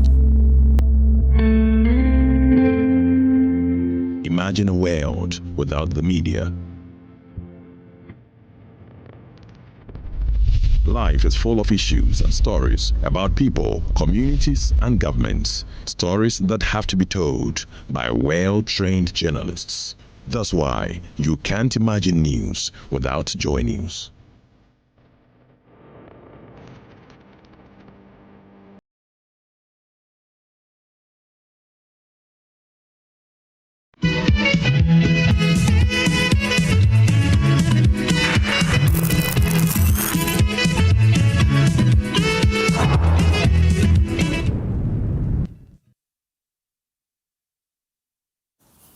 You're welcome back. This is Newsfile. It's your most authoritative news analysis platform. And here on Newsfile, we put Ghana first. We will now be joined by Kenneth Kwamina Thompson. You know him popularly as Ken Thompson. He's fellow Institute of Chartered Accountants in England and Wales and former Chief Executive Officer, Dales Finance. My guests who have been with us here already, Dr. John Osai-Kwapong, Democracy and Development Fellow, CDD Ghana, Richard Ahiagba, Director of Communications of the NPP, Godfred A. Bokwin, Professor of Economics and Professor of Finance at the University of Ghana. And now, I'll share just a couple of your messages with you, and then we proceed. The K. Amwa says that the NDC should sustainably fix the looming power crisis, just like they have started tackling the Cedi issue. We, the voters, are watching closely. Hashtag Newsfile, hashtag JoyNews. Pray for Ghana says, so in all the issues of Ghana's power crisis, we know John Mahama established ESLA to forestall this same challenge we are facing today. My question, however, is what exactly did ex-President Akufo-Addo do in that sector to help us in 8 years? Daniel W.Y. Asari, ECG's problem is structural, compounded by the politicians who directly or indirectly are benefiting from the situation. Unless we get a private participation, nothing will change. The last time we got private participation, you know what it took us to? Collins Little Tete says the government has the tools to avert a crisis, but history and structural challenges raise doubts. Success depends on moving beyond partisan fixes to a national energy policy, prioritizing renewable and grid modernization over expensive thermal plants. Our governments are, procurement oriented. That's where they get their gigs. That's where they build the war chest for the next election. And that's what they think, Abdullahi Pegla Issa says that almost all panelists have been, sleeping under darkness. And if any of them decide to slide their own experience under the carpet and praise this failing administration, it's your problem. John Mahama experienced Dumso when he visited WA. Okay, thank you. I think it's a guy I'm familiar with on social media. It's like overnight, the NPP seem to see everything wrong. All the things we saw wrong, we spoke about, they never saw. But, it's good. We need opposition to hold them accountable. Citizen Kwesi Hornsby says 40% transmission loss undermines revenue mobilization. There is a need for an audit. There's a need for an audit of the entire value chain from upstream to downstream. Government institutions must be made to pay their own electricity usage. Illegal connection is a serious threat and must be tackled. Thank you. electricity there. People want it, provided they'll pay. That's all they want. So let's get to the Cedi and how it's beginning to get the ratings globally as doing very well. When only how many years ago it took us to junk status. Let's hear a couple of the comments that have been made, including by the president himself, before we get to this.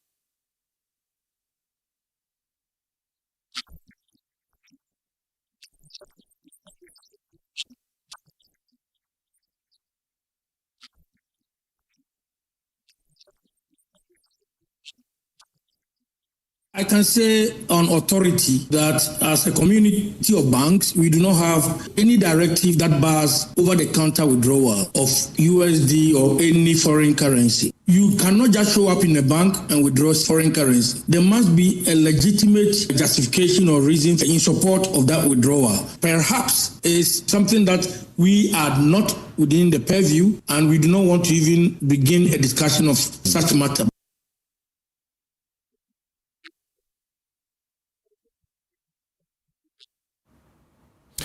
Right. Thank you very much. Unfortunately, the sound from the president is failing us. And I want to apologize to Harriet too. I understand that she wanted to say something finally before we move on to this topic. But here we are. So we have some slides. I want you to see the magic the Cedi has been performing. Just to juggle your mind, remind you to pinch yourself and check whether this is a dream or is reality. Okay, so let me start again right from the studio and ask that question. Is this a blip? Is this sustainable? Well, it's not a blip. And again, there are concerns about sustainability. There is a reason for what is happening. So it's not purely accidental. From the 2025 budget, you could see that government's intention was to stabilize the economy. The economy was overheated. So there were three things they announced in the budget: a shock therapy, expenditure-based fiscal consolidation that shrinks expenditure considerably. And in nominal terms, you could see, compared to 2024, total expenditure for 2025 went down in nominal terms by more than 10 billion. See this. Then, from the monetary policy side, and I want to commend the Minister of Finance and the Governor of Bank of Ghana. There's coordination going on, right, towards a common goal and all of that. Then again, from the monetary policy side, you could see the governor in terms of the transparency, even to the extent of publishing minutes of individual MPC members. But of course... Do me a small favor. Okay. And for our radio audience, Prof, help me. What do you see on the slide? I'm going to scroll this slide. It's very brief. Okay. Go through for us. What do we see? What I see here is the mid rates, 12.4 Ghana cedis to $1. Yeah. Scroll, please. Let's go on. Yeah. And then Cedi had appreciated by 15%. That is what I see here. I think from year to date.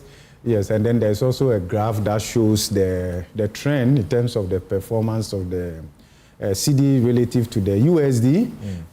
So you can see some kind of a dip from 16.4 Ghana cedis to 14.4 Ghana cedis. Then it went up to 15.5, stabilized there to some point, and then it took a strengthening to 12.4 as currently we have it. That is what we see on the screen here. I think the emphasis is with respect to the USD. That's right. Yeah. Okay. Yeah, again, I think it's a similar pattern they are showing here from 2020 to 2025 so far, where the Cedi was 2020, and then where we are now at 12.4 to a dollar. Yeah. Move on to the next slide. Let's be quick about it. And Yes, so here are some reasons why the Cedi is gaining strength. And the reasons here are that gold, cocoa export revenues have gone up. That's correct. Yeah, that is very verifiable. That is correct. Can we move on to the next one? And then also there's also remittances, which is also playing a role. Can we move on to the next one? We have had Standard & Poor's who have upgraded the Ghana Cedi. And they have spoken about successful debt restructuring, surge in gold export earnings, strong economic growth outlook, IMF-backed fiscal reforms, and then if we talk about the risk to the Cedi's improved credit ratings, we have fiscal slippages, rising public debt levels, inability to refinance maturing debt, and so on and so forth. So now back to the conversation that we began. Yes. So there is a reason why the strengthening can be accommodated. And I think the concern also is about the sustainability on this part. So let me talk about why this is happening now. So from the fiscal side, you can see fiscal discipline, you can see expenditure-based fiscal consolidation. So once government is not spending, there isn't considerable injection of liquidity into the economy. And then you have the timing, a favorable timing, in the sense that whilst from the fiscal side we are not spending, we are shrinking the expenditure, which is very good in terms of stabilizing the economy. And I think I support that. You will also see that from the monetary point of view, there's also tightening of monetary policy, because remember the MPC, they increased the policy rate by 100 basis points. Beyond that, there is also a doubling of effort in terms of sterilization, mopping up excess liquidity. So here there's, in terms of injection from the expenditure side is constrained. Then there's also the mopping up of excess liquidity from Bank of Ghana point of view. Then you're also looking at the timing of inflows, FX, uptake in terms of gold, cocoa, and then also remittances. So if you look at all of these things, it looks like, okay, this is the time to move into the market and drag the rates down, right? Okay, so the question is, and you remember our economy is very shallow. If you inject $50 million into the economy, it could cause a change. Yes. Okay, so because of the expenditure-based fiscal consolidation, and so far government is not spending. If a government is operating around close to 60% in terms of expenditure. If you check across ministry, department, agencies in terms of expenditure going on, not much. Government is operating around close to 60%. Yeah. I've heard you being quoted at saying that it's operating at 50%. That's not accurate. 50 to, close to 60%. Okay. Right, and that is verifiable. And I'll tell you why. Okay. Right, so you see the Minister of Energy saying that they need about $1.1 billion to purchase fuel. That will mean injection. Okay, certainly that will not sit well within the consolidation effort that we are doing and all of that. But look at it this way. So, and then because we are not spending, import is very low. So it means that overall, the economy's cash absorption capacity is restricted and demand is largely subdued. So when you have that situation, with improved FX flows, the central bank has upper hand to come into the market. And once they come, even it doesn't have to be that large. That is enough to cause the strengthening of the local currency. And all of that's what is happening. Now, what is the motive? My suspicion is that the central bank is looking at how to drive down inflation from the point of view of exchange rates. So inflation, what is it basically? Aggregate demand exceeds aggregate supply. How do you solve that? You want to look at the demand point of view, eliminate demand-related inflationary pressures, and then you also want to look at the supply side, and that is where I come in. Now, if the consideration is that we can drive down inflation to the target, end of year target, and we look at it that we can't get that done from the supply end because the economy's supply capacity is restricted, severely constrained. If that is the approach, then I will not go with the strengthening of the currency, the manner they are doing it. Because what you need in that instance is actually go for what we call supply-oriented policies. Supply-oriented policies will not coexist with what we are doing right now. All right, then the other thing you want to look at is that, okay, so we can drive down the inflation. So at a certain exchange rate level, it will help the inflation to come down in terms of the pass-through. Of course, we know that the effect is not contemporaneous. We will not go into that. But this is the issue. From November 2023, inflation on locally produced items is higher than imported inflation. So if you drag down the exchange rate, it only makes import cheaper. Okay, to the extent that we are promoting import-oriented economy, I would say go that part, but that's not what we want to do. That strategy does not create jobs. But of course, it will help us to bring inflation down from that point of view. But the real issue is, where should we stabilize the currency? The market has adjusted largely to 15 Ghana cedis to $1 and the rest of them. So if you drag it down, to what point? I believe that the central bank has at the back of their mind a certain exchange rate level that they want to hit and stabilize at that point. That hasn't been communicated to the market. It leaves the market guessing. Okay, and in that itself can cause uncertainty. Disruption in itself is not that good at this level. What the market is looking for is stability. And we need to build our reserves. And I agreed. I heard the first deputy governor of Bank of Ghana saying that they are not burning the reserves. Yeah. Yes, and I agree. You know why? Because the fraud level set under the IMF supported program, we had breached that. We had gone beyond that. Even before the election, we had gone beyond that. So there's some kind of margin that we can still intervene in the market without going below that threshold. But something, we've been in this country, and we know that the problem is anytime the city strengthens, it's about the sustainability. The ups and downs is not really good for the market. It's not good for the planning. So I would prefer that once we have favorable effects, the timing is right, we should rather build our reserves that allows predictability for long. And say that in the next 10 to 15 to 20 years, we have enough reserves that allows the city to be what? To be stable. And that will be more helpful. But I also see that because we want to bring down inflation, we want exchange rate to come to a certain level which will allow inflation to come down. But that only makes import cheaper. That only makes imported inflation lower than locally produced. And if you look at the data, and I want to believe that going forward, Ghana Statistical Service will be giving us that granular data, because from November 2023, we saw inflation on locally produced rose higher than imported. What that means is that you are far better off in this country if you were importing and paying all the duties at the port rather than producing here. When you do it that way, you are only outsourcing the productive capacity of the economy to foreign or to other countries, and that would not create decent jobs. I need a very quick thing from you here. A bit of the politics is always important, nonetheless. The minority leader, Afenyo Marking, says the dollar is weakening, not because the Cedi is strong, but because investors are losing faith in the greenback itself. So this is not an NDC miracle. It is global monetary turbulence. This is currency recalibration on a planetary scale. No, I do not subscribe. If I saw it, I didn't have to look at it twice. Clearly, I do not, it doesn't go that way.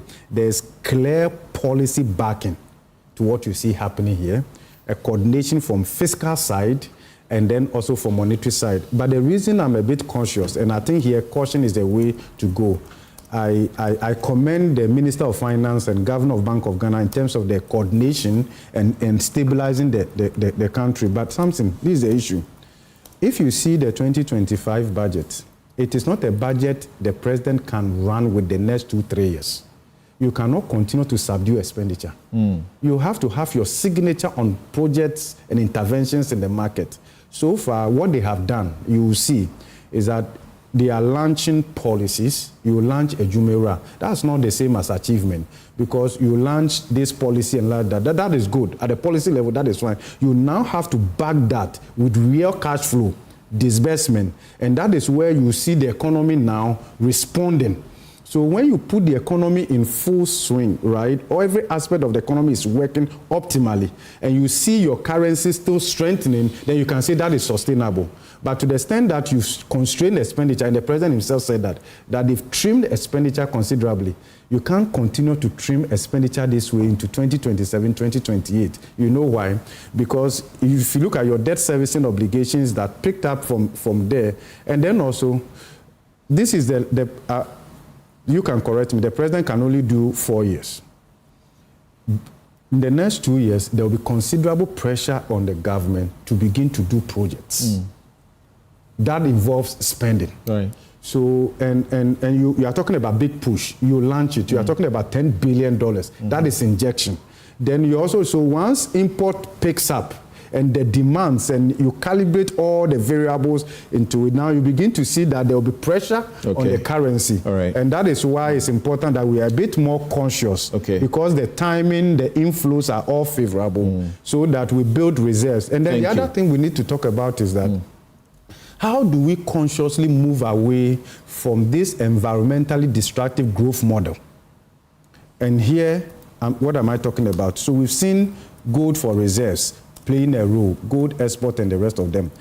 To what extent can the central bank and the stakeholders assure us that the gold they are buying in terms of gold for reserves and the rest of them is from responsible miners? So that as we put considerable pressure on the government to deal with irresponsible mining and all of that, it doesn't affect this gold for reserves and the rest of them, because I'm concerned. Any policy, any intervention that causes considerable destruction to the environment in the name of getting more gold and the rest, you know it's not sustainable. Because at the end of the day, it will come back to bite. I'll ask, begin by asking Ken Thompson whether Isaac Adongo is right when he says that we have not arrested the Cedi. What is happening to the Cedi now is that we are gradually massaging it to find its true level. Listening to Prof. Bokwin, he suggests to me that he says emphatic, this is not a blip, and so don't think it's a temporary something, but he's not too sure it will last for so long. But he agrees, he suggests that this is, deliberate. But I have a sense that the deliberateness appears to be something that, is artificial. So I would like Ken Thompson to speak to me about that. But briefly, I wanted you to respond to this. When Isaac Adongo says that you should not be taking dollars over the counter, is he saying something wrong? Is that not a good thing to pursue? There has to be some kind of coordination and communication to the markets.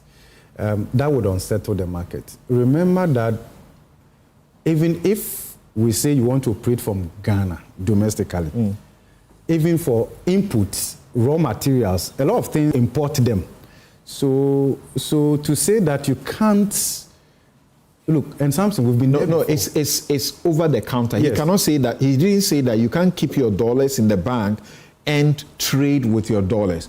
And as we understand, FX accounts are supposed to be a trade product, specifically to support external trade. And we understand that in every well-functioning economy everywhere in the world, this is what it is.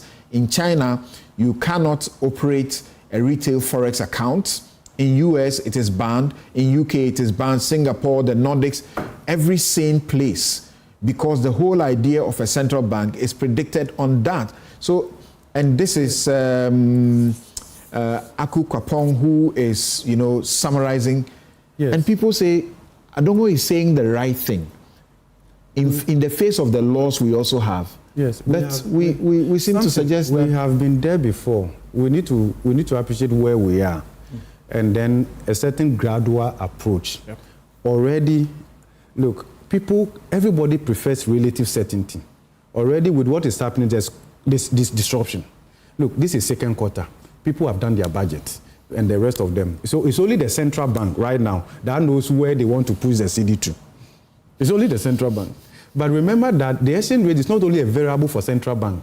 People plan with it. Banks, people have taken positions and all of that. So you don't do anything that will cause disruptions. Because how the market will react. So it can be done long term, but not now. Gradually. Okay. Gradually. I believe that it is possible that with proper policy coordination and management, the idea of people holding dollar also as a store of value and all of that can easily go down. It's okay. So quickly, let me go to Ken Thompson, and I think I should start with Ken Thompson on that point. Do you agree with me that it is almost impossible that as a board member of the central bank, this would not have been a matter that came up and they had discussed it and they are convinced about it, and he came out to speak about it, perhaps just to test the waters? Good morning. Can you hear me? Yes, please. Prof, good morning, and good morning to the rest of the panel. Yes, good morning. I mean, personally, when I heard Dr. Dongo speaking about the Cedi, I was thinking to myself, why would a board member get involved in something like that? It's a PR matter. Why are you getting involved? Because, there are a lot of issues that are related to it. And really, I wouldn't have got involved in it at all as a board member.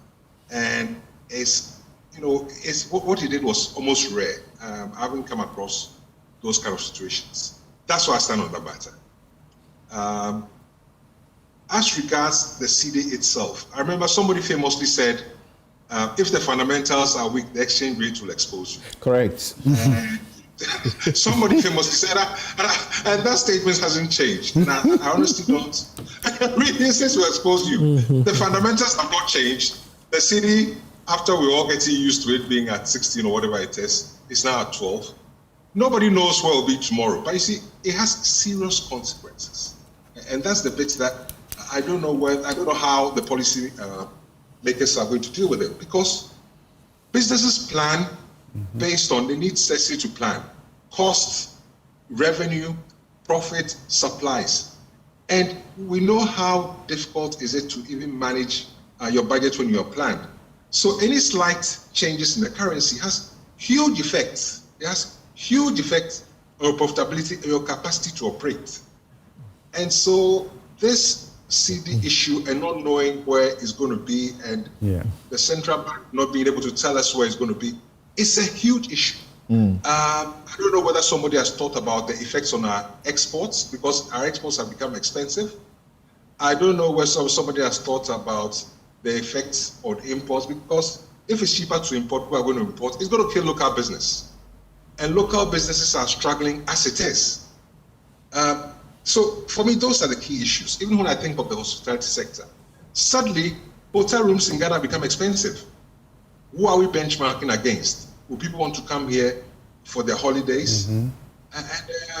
The fundament for me. So back to the same point, the fundamentals have not changed. Prof has explained how it's being managed, which is fair enough. But where is it going to be? How can we plan with it? How can investors use that to take decisions? And these have bigger implications for our economy than having a Cedi that is, suddenly dropped from 16 cities to 12 cities. And for me, it makes me, even as personally, it makes me extremely uncomfortable because I don't know what to do. So do you feel we are massaging the Cedi in a way that is not sustainable, or you get a sense that this, in fact, is not smokes and mirror? Okay, so what I'm saying is that the fundamentals of this economy has not changed. If the fundamentals have changed, you see a second buzz, you see it moving gently in the right direction. And as Prof has said, it's being supported with gold and all other things. That's one part of it. Number two is that I don't know where the number is going to be. I don't know whether the central bank is operating within a certain band. Is it operating between 12 and 13 or 12 and 15? I don't know whether this is sustained long term and long term, medium term. I don't know whether what it's going to be in July. I don't know what it's going to be at December. So if I'm planning now, what figure do I use? Because if I get my numbers wrong, my business could collapse. What number do I use? I personally was getting comfortable with 16. I was hoping for 17, and then it will stop because, I got used to it. Then suddenly it goes to 12. So what do I do? If I'm buying now from China, do I use 12 or do I use 17? And if I buy now at 12 and I come back and I price at 12, and next month is at 17, I'm gone. The point you are making is that the markets don't need lower FX rates. What they need is stability. And I hear I hear Senor Hosi suggesting that to me. What we need is stability, predictability. The Cedi will always depreciate. Let's not be confused. It's the rate at which it depreciates. Unless we solve the problems, the Cedi will always depreciate. It's the rate at which it depreciates. That's the issue. And that's always been the issue. And this, what is happening now, honestly, it makes my stomach churn. I'm very honest, it makes my stomach churn. Because I'm thinking, am I going to wake up tomorrow and go, yes, and it's very difficult to make decisions. People are getting excited, and your stomach is churning. People are getting excited because some price reduction is even beginning to reflect, as we are told by the trade union. That's import-dependent economy. Trade association, rather. Yeah. People are getting excited because the optics look good. It's the optics. It was 16 and it became 12. It's optics. People, but how can you get excited about Cedi going depreciating when nothing fundamentally has changed? Because you don't know where it's going to go tomorrow. So what makes me uncomfortable is that suddenly maybe I get used to buying something as 10 cedis, and tomorrow it's gone back to 20 cedis. It messes me up. It really messes me up. So I would have rather, even if the central bank, the policymakers, were not able to share with us what their ranges where they're operating within, at least manage it gradually. Keep it somewhere and let it stay. Just let it stay. You don't trust the managers because they say that, quote, we are building confidence, not burning reserves. This is not smoke and mirrors. This is real. We intend to sustain it. That's Dr. Mumuni Zakaria. I agree with them, but fundamental, nothing has changed. What we are enjoying is what's the best analogy? We're using a temporary situation to. I don't understand you. If you say you agree with them, and in the same breath you say nothing has changed, that confuses me. I'm agreeing with them that they are stabilizing. They are trying to stabilize the currency, but in the same breath, I'm saying that I don't think that is sustainable. I don't think what is being done is sustainable. And I'm also saying that we are being put in a certain comfort zone, and the shock may make the situation really much worse. That's what I'm saying. So basically, what is happening to your mind and by your experience is artificial. Well, Doc explained it. We're having increased gold revenue, increased remittances. We're not spending. Well, your currency will be, you're managing it. That's all. You see, the Bank of Ghana itself, it doesn't create dollars. The Bank of Ghana is your bank manager. All it does is manage what it has. If you want to increase the supply of dollars, go to the Ministry of Trade. The Bank of Ghana will only make the soup with the meat that it's got. That's all it can do. So to think that the Bank of Ghana has this magic wand to be able to influence the currency, it's not possible. It's Ministry of Trade. Okay. Yeah, Ministry of Agriculture. Yes. Okay. It doesn't produce any dollars. Thank you. That's my concern. And Samson, just a quick one on. I have a little experience on energy.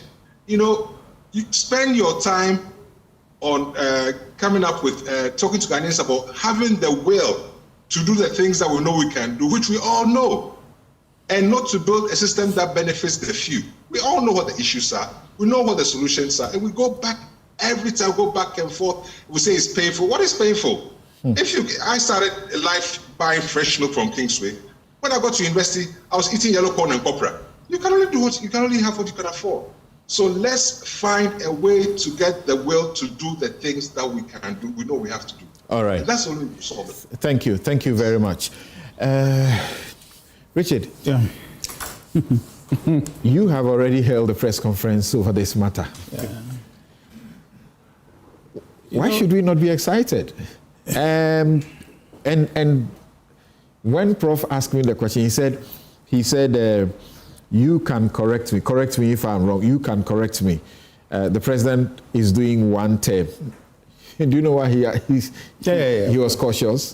Because you suspect the president may want to do 2 terms. But you know that's not possible. Well, I expect Prof to also know. You know that's not possible. He can't do 2 terms. To also know because the Constitution provides certainty. So nobody should wonder about anything. I'm here. Can I explain myself? Everybody understands you. The point is that the Constitution is clear cut. So there's nothing in the middle. So why have you been making a big meal of that?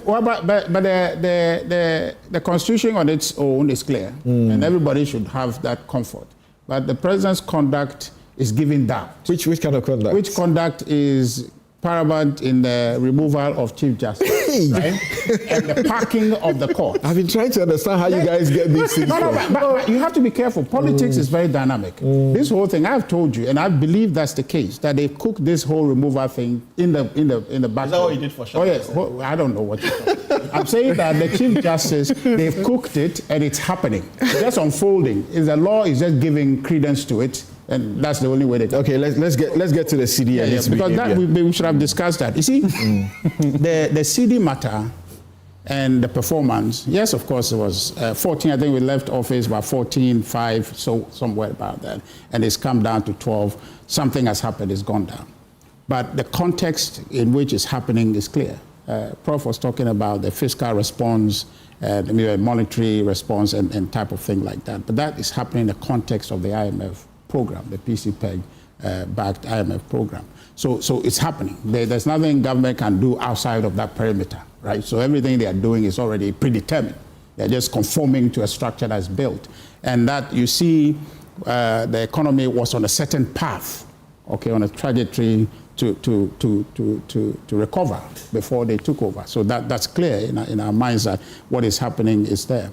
And also, you look at where the Prof was able to mention, everybody has mentioned where this improvement is coming from, which is the increase in gold prices, which you cannot control. So in of itself, even though you have the gold, the implication for that to affect your forex is actually external, because the market determines the price in that area. Cocoa also, remittances, the goodwill of our people, maybe the interest of coming home, sending back, that you can't control necessarily. So the question then comes, what is the government doing by itself? What policy have they originated, which is organic to their coming to office, that is bringing about this? Where I would agree with Mr. Thompson, I guess, saying that the fundamentals in relation to what they are doing to say that we have changed ABCD is pretty much what they have inherited. So my fear there is we are celebrating this, but there's an effect to it, which Mr. Thompson mentioned also, to say that it's going to affect our export, right? It may help your gold export, but then in other aspects, it's going to affect your export, because when your currency is strong, your export is expensive. So to the extent that we want to create employment, which they talked about, and I'm happy people are beginning to realize that this whole 24-hour economy was a big lie. They can't do it. This is going to pour even water on it even more, because your export is going to be very expensive, and you can't drive it, and you need that to be able to create jobs. So right where we are now, the Cedi thing that is happening, I know Prof don't want to say it's a fluke or whatever, and I don't want to say that because perhaps it sounds, but I don't see what the government is doing to drive. You don't want to say it's a fluke because you have already committed yourself by saying the credit should go to Dr. Bawumia. So you can't be here to say this is a fluke. Oh no, you can say that to the extent that what is driving it now is part of the initiative that he's brought, which is led to the gold purchase program. You can say that. But then what the government is doing now to build on that is where you can say it's a fluke, because they inherited a good condition, they haven't improved it. So what the high that you're enjoying now, originating from before, if that fades out, then perhaps you can't continue to have that. And that goes to the sustainability. But you know how the Cedi responds to, just like the dollar sometimes, responds to behavior. Trump comes into power just by virtue of he being voted into power, and the dollar begins to change. Absolutely, and that historical, there's a... So when you say nothing really... I think there's something happening from the fiscal side. Right. Well, but Prof, our reserves have been increasing even under the MPP, under the gold reserves. But if you look at the expenditure of 2024 and all of that, and you can see from the IMF supported program you quoted, by the end of 2024, practically we missed all the program target, with the exception of our reserves, where we exceeded. We're supposed to do primary surplus of 0.5%. We ended up with a deficit of 3.9%. It's okay. So, Prof, let me. So from the fiscal side, what they've done is that they've been able to bring the primary anchor from a negative of 3.9% to 1.5% primary surplus. That tells the level of strength in the expenditure. So there's a fiscal backing. But Prof, so let me. So even that, even what Prof is saying. That doesn't want to hear this. Oh no! I mean, why? Prof is having, but I just want to have my time. You see, even what Prof is saying, and he admitted here that government is operating about 60%. Yeah. Is that realistic? You understand? There's a problem to that. It's like you're starving yourself. Instead of working hard to make money and have a 3-square meal, you're starving yourself and working less. How does that help you long term? You understand? So government... But as a Christian, sometimes you know the benefits in fasting. Yeah, even that. You don't do it all year round. We agree that is the way to go 2024. Yes. There's consensus around that. Thank you, Prof. In terms of the tightening. Let's allow Richard now. So the point is that you yourself make the point that very soon they have to loosen up. So this whole thing is comical. If you're only fasting and you're not working to save yourself, and tomorrow when you're loosening up to now eat, then you are going to deplete your gains that you have made. So you want a part of the credit for something that is comical? Sorry? You want a part of the credit for something that is comical? The part of the credit that we want, I've demonstrated, and that one is not in contention as to how gold has affected what we have. That's manifest what I want to see. But the point I want to make is that as a Ghanaian, for us to look at how this benefits us long term, okay, is how is it the government is going to sustain this? That's and right. I think that we should ensure that there is a production effort backing that. Prof made the point that it is more or less environmentally destructive growth potential that is driving this. So now you get to a point where we are producing, right? We are investing in our economy such that we are producing and our export is driving the currency flow. So if that's the case, then I don't know, Khalid, what you guys are going to do about the one district, one factory in terms of investing in that to drive productivity, to give us the opportunity to get more forex and then to create more job opportunities. That for me is the key. So when that is not done, I am just worried that this is just a 9-day wonder. And you know that, like the point you have made, that when there's a change of government, there's a certain response. You saw that when the MPP came in, right? You know, it happens, and even everywhere in America, you have made reference. So that happens. But then the point is that how do we ensure that this thing is sustained? And the government, Khalid and his government are quick to take some credit now because they know this is not going to last. So they are just scrambling around. They're just scrambling around to grab it. Except when you are speaking from the part of the party, you and the party in parliament should try and sing from the same song sheet. Otherwise, there's a problem. Because when you say we can get a bit of credit, then Afenyo says, this is not even anything. It's because this has happened, which Prof says is completely wrong.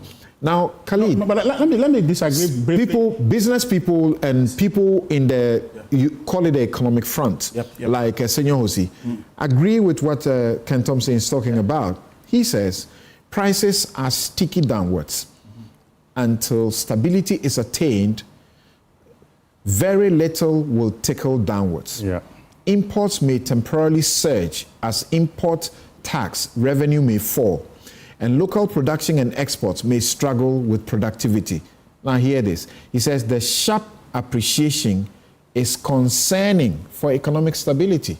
Well, I mean, just one quick second. Very disingenuous. Just one second. Okay, hear him. So what the minority is talking about is nothing different from what Prof has said in terms of the external impact, right? So they're making a point to the fact that what the government is claiming, their own policy intervention cannot be seen. That what is happening is vastly external, is externally driven. The increase in gold prices is external.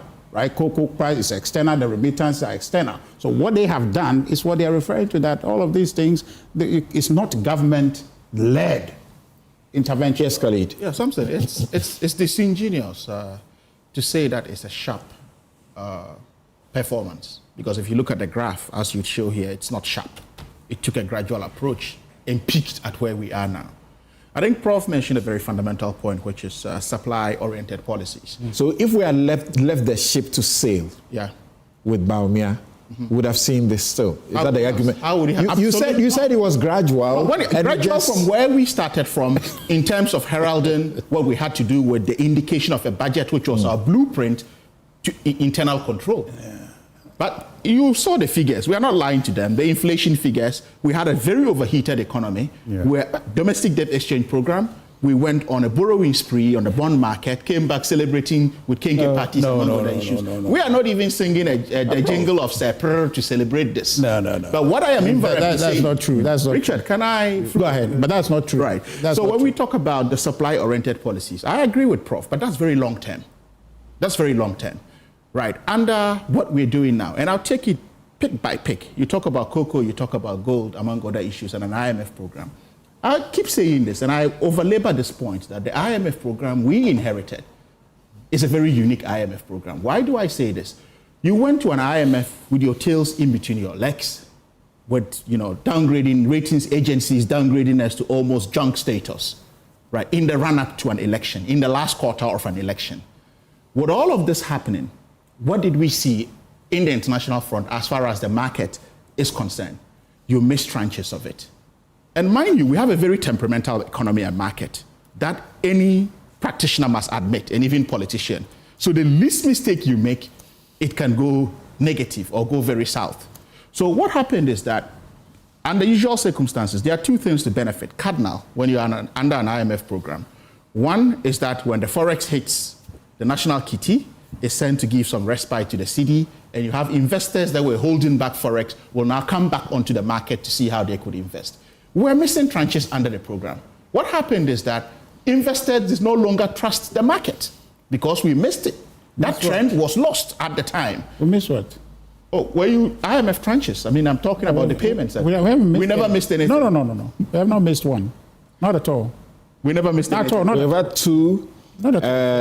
To the third, right? Yes. No, what I'm not saying all the conditions we were to meet before the money was released. Okay, that's different from That's what I'm talking about. But the disbursement... Don't miss it. But you said tranche. Okay. That's what you said. No, when I say tranches of payments. Yes. So let me qualify it. No, but that's what you said, but we haven't missed it. Richard, the terminology would have been servicing. I never use servicing. So please. You said tranche, but you used the right one. And please, as economists, help us. We want to go with it. That's why you said tranche. I'm really trying to avoid the terminologies. Okay. Prof did it and we understood fine. So I Prof did it and we understood fine. So I think Prof uses all of them. So I try to hold back to be as practical as possible. And combining both the teacher and politician in me. So you have all of this happening, which led us to a very overheated economy. And what we only are enjoying from this inherited IMF program is a watchman status that the IMF is playing. Right, by putting the watchman at the central bank, among other issues, to really ensure that the policies are being met. Apart from that, we lost, the practical element it would have reflected. But to say that the government did nothing, it's very disingenuous. But just say what the government has done. No, you look at gold. What have they done? Among other issues coming. Say it. Right. People fail to realize that most of the purchases are not going to bullion but to Forex. So if it's going to Forex, how can it not invariably inform this? When did the gold board start become operational? It is not about, you see, market is indication. And when we talk about optics and sentiments, that is market. So they can read it from, that's where I disagreed with Thompson when he was talking about they don't know where this would be. They have to plan, they are business people. So to look at events that has happened in the past and where we are, where do you think the city would be and leave room for what it is? I'm not even celebrating this. We will celebrate after 4 years. Because this is just, first quarter we are looking at. But you look at our budget, and Prof, you would know that the budget we presented in 2025 is just a photographic picture of what we are doing in 2025. That would change. And you agree with me that the instrument we've activated as a government to manage this economy, we are left with no other choice than to activate this instrument in the budget, which is tightening. I agree. And internal control. And you see the president exuding that even in practice. So signaling, which Nana Akufo-Addo aptly said that Sika and PDD. Right, this was what he was trying to talk about, market sentiment, optics, among other issues happening. So you look at all of this, even our nascent banking sector is trying its best as far as Forex flow is concerned. If anyone is worried as of now, you are holding dollars as an illegal business measure. That is why you'll be worried as a business person. Why are you worried? when No, but how is that a problem? If it's somebody's asset, it is not holding it as illegal. Why should what I'm saying, so if you are trading in that and hurting the economy and some gains are being made and you are beginning to say, okay, well, I cannot understand this. Yes, but again, mind you, what are we? We are in month 5, right, of a whole calendar financial year. Month 5, and what it means is that a budget that was read in March, appropriation goes in among other issues. And that's where, again, I tend to have a slight disagreement to say that the economy is operating at 60%. It may not be very accurate because there's paper spending ahead of real actual spending that ought to. So are we saying we are mopping all of that in to really determine what is happening? Now you look at big ticket items on it, which talks about the big push among other issues. We haven't gotten there yet. So this is just a first. Sorry? But there's no injection backing this policy. Yeah, that's what I'm saying. That injection, but per expectation, right? And even financial management, no injection can be made. It's unrealistic. Yes. Yeah, it is very unrealistic. That's what I'm saying, that we will scale up. We will scale up. And that's where the problem is. Yes. The scaling up, that's where the problem is. But it is not a deliberate attempt for injections not to be made. It is the natural movement and course of the government and the rollout of the policy. And I've commended government. You've commended that. And our budget for 2025. You don't have to confess. You've made a point and it's correct. Right. So it is a stability budget, if you look at it. And I commend the finance minister. So the Mahama Atu Forcing economy is looking at this and is looking at stability in the first quarter, moving all the way probably the last quarter to see where we can now have real injection of real capital. But mind you, if you look at infrastructure in and of itself, which is a big push, and look at the amount that is voting, I think $10 billion. Now, $10 billion. Yeah. That has a trickle-down effect if it's on full-blown scale of going out to artisans, among other issues. So it's a whole gamut of, people to look after. 24-hour economy. I don't know why people are so scared. Richard and Co are very scared of the 24-hour economy. No, it's not about being scared. It's about being realistic. Not being realistic, but what do you expect in the first quarter of a government that have promised a big ticket item? It simply doesn't sound realistic to me. How does it not sound realistic to you? I explain. They said they will launch the policy. They will launch the policy, and we have a whole. And the commitment of the president is evident. He's appointed a whole advice. It's not about a policy. It's about what this economy can support. Realistically. Look, I'm coming. I don't know your thinking of it, but I'm saying for the existence of within the confines of a 24-hour economy, we have a demand side and we have a supply side, okay, and we have an incentive side of it. The government can incentivize the system to create a 24-hour economy. That is the incentive side of it. The demand side of it is the economy would demand that. I always give this classic example. Let's say Airport Shell, for example. If I'm in town any time of the day, be it midnight, whatsoever, and I need to get fuel, that's where I drive to because it's running 24/7. Yeah, it doesn't sleep. So it's already existing within the economy. So what it needs to have now is an incentive to allow others to emulate or to join the fray of operating within the 24-hour economy. So let's say, okay, that MPA, place, I'm coming. That place, there's a demand for it. No, but I'm giving you the indicators. I mentioned demand, supply, and incentive. Yeah. So can I come in? So if we say, okay, well, with the justification for the demand for it, that's not the only place that will have demand for it nationwide. There will be other places, and the factors are there to absorb that. We say, okay, we recalibrate the pump at the downstream sector of these stations to say, okay, past midnight, right, this is the amount of taxes that you earn on it, or this is the incentive on tax base on it. Then others see that as an incentive to join the fray, right? It does not going to be a 24-hour economy. That's just one minute aspect I'm showing you. No, people view the 24-hour economy as brick and mortar. Yes, it's just not brick and mortar. Okay, it encompasses a lot. I need you to wrap up for me. Okay, so yeah, I'm wrapping up on these issues. But you see, having inherited an overheated economy, as I indicated, for the first time in our long history, financial history, nobody, Prof, would agree with me, cracked a sweat to access cocoa syndicated loan. When we went to a syndicated market, we were rushed for. But what happened before we took the economy? We couldn't syndicate, right? And that has implications. So if you have a government coming in and giving all the real commitments as far as fiscal tightening is concerned, financial discipline is concerned, prudence is concerned, among other issues. So we talk about the economy as though we are talking about a 4-year or 8-year-old government. Anyway. So we need to contextualize, right? Budget read in March, appropriations being made. At what time do we have disbursement? You see, for your ordinary Ghanaian, all this Cedi talk, all they want to see is how it reflects in prices. And that's what I'm saying. You see, when you let's not even create the impression as though we are out on the street celebrating that the Cedi has done X, Y, Z. I said our celebration is after 4 years. So this is just part of the process of a bigger celebration to come when we leave office or when President Mahama ends his tenure in JM2.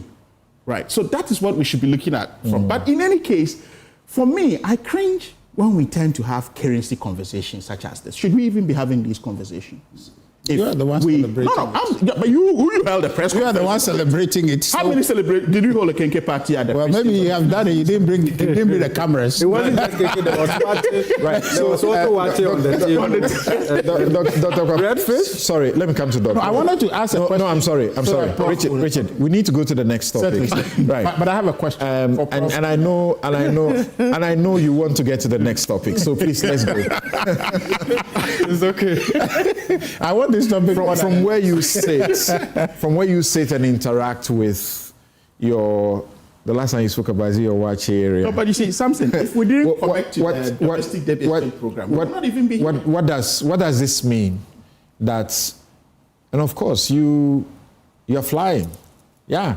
What does this mean to you? Well, so I mean, as when I listen to Mr. Thompson, listening to Prof, yes, on this subject, this is where I wish I also took my economics a lot more seriously than I did.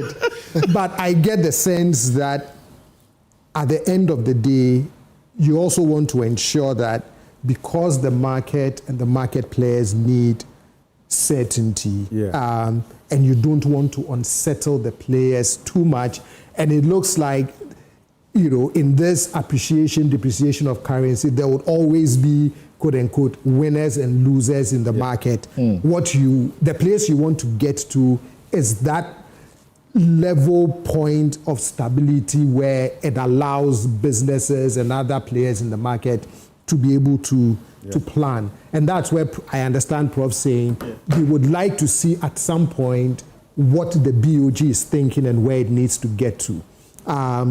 And then what happens when government also starts operationalizing its fiscal policy? All of that would have some implications. I understand the politics of it. The market let's be fair. If the blueprint as well. But let's be fair in the politics of the exchange rate. If it was bad, we would by now, especially you too. Exactly, by now, especially my mother's party's people will be on the neck of government, and saying. So I can also appreciate and understand why some of them are happy. I've seen expressions like "Atto is forcing" and all of that.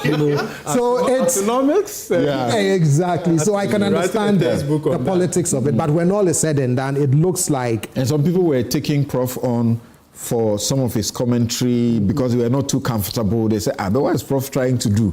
Yeah, so I got some correct and all of that. I mean, I prefer stability and predictability. Right. So yes, it's good that the rate has come down a bit, but I think we should, so that people can plan. And I want something for the next 10, 20, 30 years. Right. When I sit and I'm looking at Ghana, I'm not looking at just 4 years. We agree, but can we do all of this cognizant of the fact that we are in a temperamental economy? Yeah, so that's what I'm saying, that you see, we have created a favorable condition which can allow us to drag the rate down. That's right. But should we use it this way? Yes. Or rather, we should stabilize and plan for long. He had barely done 3 minutes before you guys essentially. Well, you guys did like 10 minutes plus. But again, going forward, I think that's the key here, right? That what would the policy choices of the government start to look like as we move into second, third quarter? Yeah. Because again, from what I'm understanding, the key here would be stability and ensuring that whatever disruptions happen or do not happen, you want to balance it out so you don't have extreme winners on one side and extreme losers on the other. Yeah, great. But do you realistically expect that prices will begin to fall and, how much I pay for my fuel, everything else will be affected, Doc? I haven't seen that yet. And in fact, my sister and I were in a Ekropon having this conversation with my mom. So one time prices went up. She went to the market and the market woman says to her, "Oh, Mama, $1 na kosre." And my mom retorts and says, "Describe the color of the dollar," right? And her thing is, prices just stay where they are. They may not go up anymore, but we tend not to see prices coming down, even sometimes in favorable, under some favorable conditions. When it goes up, the next minute, they are increasing their wares. We see that prices are upwardly flexible and downwardly sticky. Pushing price down, you may not even get it in proportionate. Like you say, the Cedi had appreciated by 15%. So when you go to the market, you should see a reduction of 15%. So it's even not... Our economy should get there. Our economy should get there. Edu Tete says that Prof. Bokping sets a high bar, depth of knowledge with humility. We need more of such informed voices in our media space. Hoping shows like Newsfile give more room to experts over political spin. Excellence Reign says the stabilization of the Cedi was a major cry of Ghanaians, and the NDC heard their cry and promised to stabilize it. And I'm glad things are working out fantastically. The appreciation of the Cedi has put a lot of smile on the faces of Ghanaians. Keep the good work up. Kia Mofa again says, when the NPP printed money, we were fine. Whenever the exchange rate decreases during the NPP's tenure, no one mentions the change in fundamentals. Why is the NPP so concerned about the recent exchange issues they should not address? Dave, the PR, says, I'm very disappointed in Ken Thompson. Oh, why? The former CEO of Dalex Finance is on Newsfile saying the Cedi should be Ghana Cedi 17 and the appreciation makes his stomach churn. Really? You are listening to this show right now? Face of Africa. It is not quite true that the fundamentals of the economy have not changed. Credibility is one of the strongest fundamentals for every economy. No economy runs better without it. At least credibility has changed. That can sustain Ghana's gains. KD says, I think the NDC has used the experience of the NPP to school itself. The NPP were loud but very messy in its management of the economy. The NDC seems to be quiet but is making noticeable impact. But I hope to see its effect on the average Ghanaian. one of your favorite ladies, Noah Falong, says that Professor Bonkping has taken everyone back to school on Newsfile. Naysayers and Jeremiah's shattered. How can you tell us the Cedi appreciation is giving you apprehension and has no grounding when the increase in gold and cocoa exports, uptick in remittances and fiscal consolidation of government expenditure are all verifiable? I didn't say one of your favorite ladies. I know her. I meant Dr. Osai Kwapo. Oh, okay.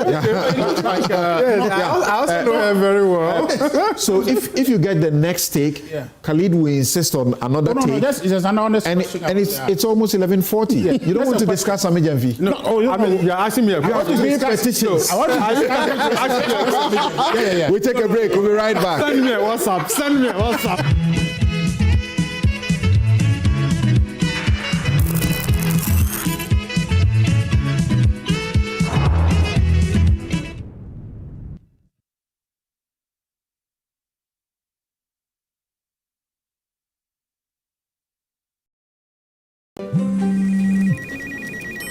She's coming.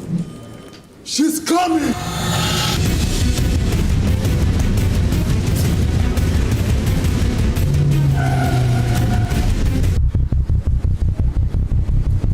Oh, it's in. Red receive now.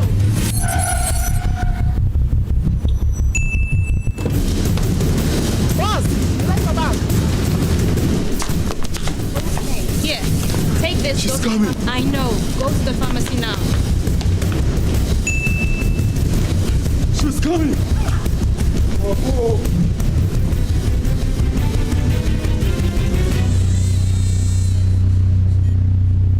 She's here. Pay faster, pay safer, and pay easy with Momo app. Download now and pay with the QR code, merchant ID, and so much more.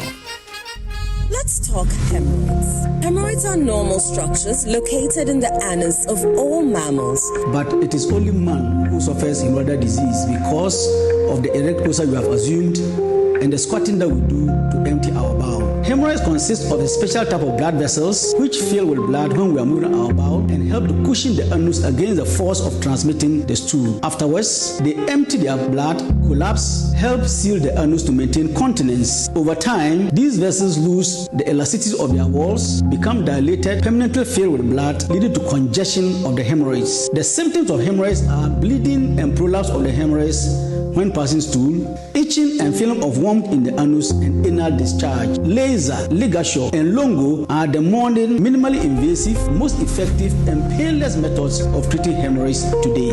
Muntaba Hospital, first Ghana Colorectal Center, in to serve a peculiar health need. Ladies and gentlemen, we're going to demonstrate to you the superior properties of Flamingo paint. As compared to other paint brands on the market, we take equal quantities of Flamingo paint and this ordinary paint. We then dilute them with water. And now, let the test begin. The gentleman on the left is going to apply the ordinary paint, and the gentleman on my right will use the Flamingo superior paint. As you can clearly see, Flamingo has the obvious better hiding. Furthermore, Flamingo has painted a much larger area. You know, one bucket of Flamingo paint is equal to several buckets of any other paint brand on the market. Flamingo paint is made with superior formulation to give superior durability, superior hiding, superior coverage. Flamingo paint, simply superior. Hello, esteemed CEOs. Join us for the highly anticipated 9th Ghana CEO Summit and Expo on 26th May 2025 at Kempinski Hotel, Gold Coast, Accra from 9 a.m. to 5 p.m. This biggest business leadership conference offers actionable insight and strategic opportunities for topmost CEOs and policymakers. This year's theme, leading Ghana's economic reset, transforming business and governance for a sustainable futuristic economy. We'll focus on transformational leadership to reset Ghana's economy, through sustainability, digital innovation, and governance reforms. Be inspired by the special guest of honor, His Excellency President John Dramani Mahama. Key sessions include CEO presentations, master classes, keynote plenaries, the CEO Excellence Awards, and more. Register today at GhanaCEOSummit.com to secure your spot. For inquiries and sponsorship, contact 0546 391 970 or email info@GhanaCEOSummit.com. Powered by Ghana CEO Network in partnership with Deloitte, PwC, GIPC, Saga, and Multimedia Group. Ghana CEO Summit. Be inspired. Malaria's remedy is Lonat. Therefore, we're gonna use Lonat to recover. You have malaria? Yes, please. Are you shivering? Yes, yes. You got chills? Yes, take Lonat. Lonat. First day, Lonat. Take Lonat. Second day, Lonat. Take Lonat. Lonat. Third day, Lonat. Take Lonat. That's all. Lonat scatter malaria. Lonat ide scatter malaria. This advert is FDA approved.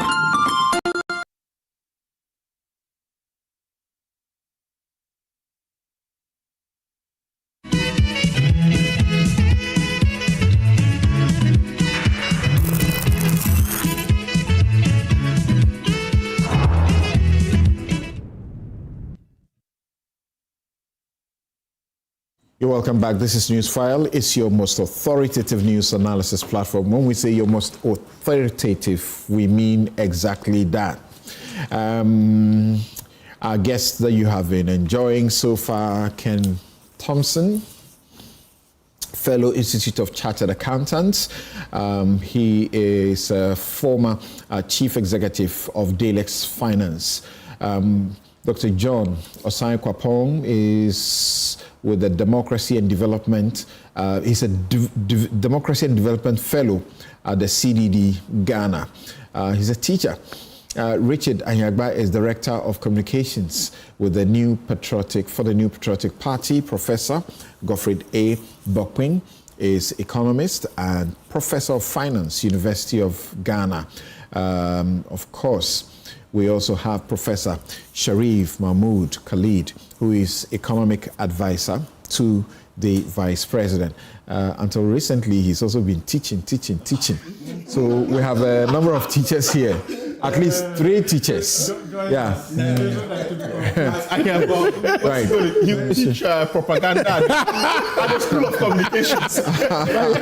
Incidentally, it is MBC that does propaganda. So maybe find somebody. Sami should be teaching propaganda. So before we move to the next subject, let me quickly, Dr. Stephen Amua, financial economist, says that when there is an energy crisis, this government is just about 5 months.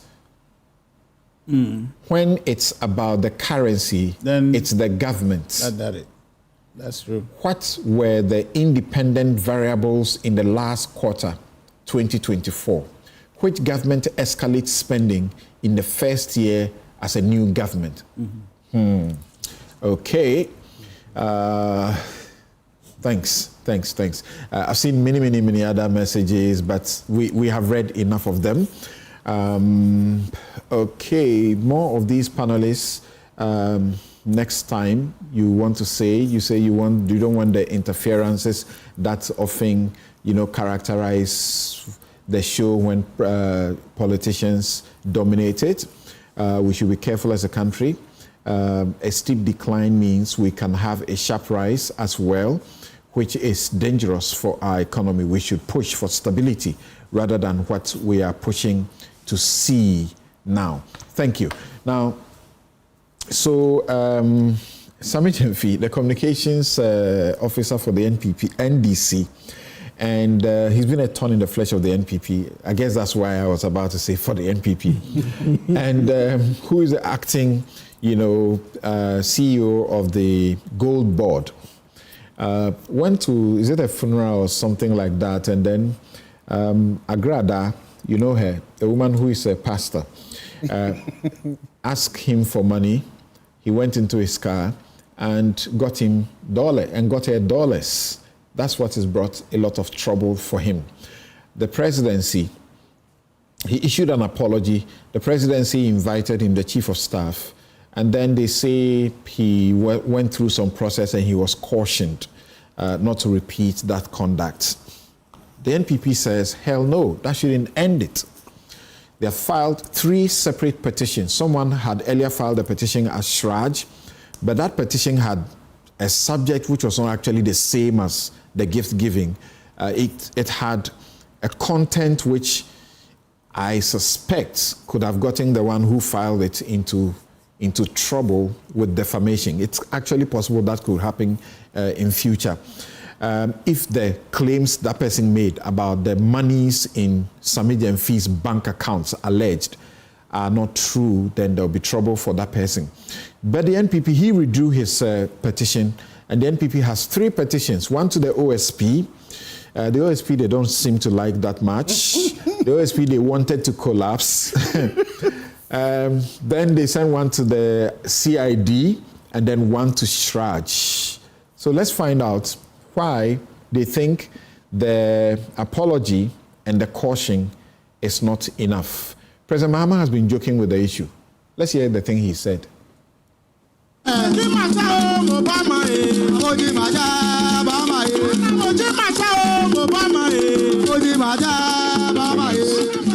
They gave us, and to put on record that the money that I gave was 500 cedis, not dollars. Thank you. Have much time. We have to be very brief about this. 3 petitions. What crime has he committed? Well, something. Is this constitutional matters? Article 41, I think F, joins all of us to do what we must do to protect the to expose and combat misuse of public property and corruption of the public good. So I think that is useful to go that route. But you see, you said something. Sabi is not a thorn in the flesh of the NPP. He's a thorn in his own flesh.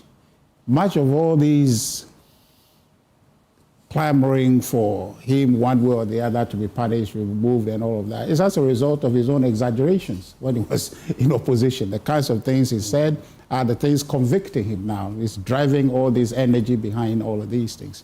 So I sympathize with him. I hope this matter is dealt with, but nonetheless, we need some clarity. The petitions that they've sent, I think, made some grounds indicating that they want to investigation, or they are putting these petitions for purposes of establishing that there was no misappropriation, okay?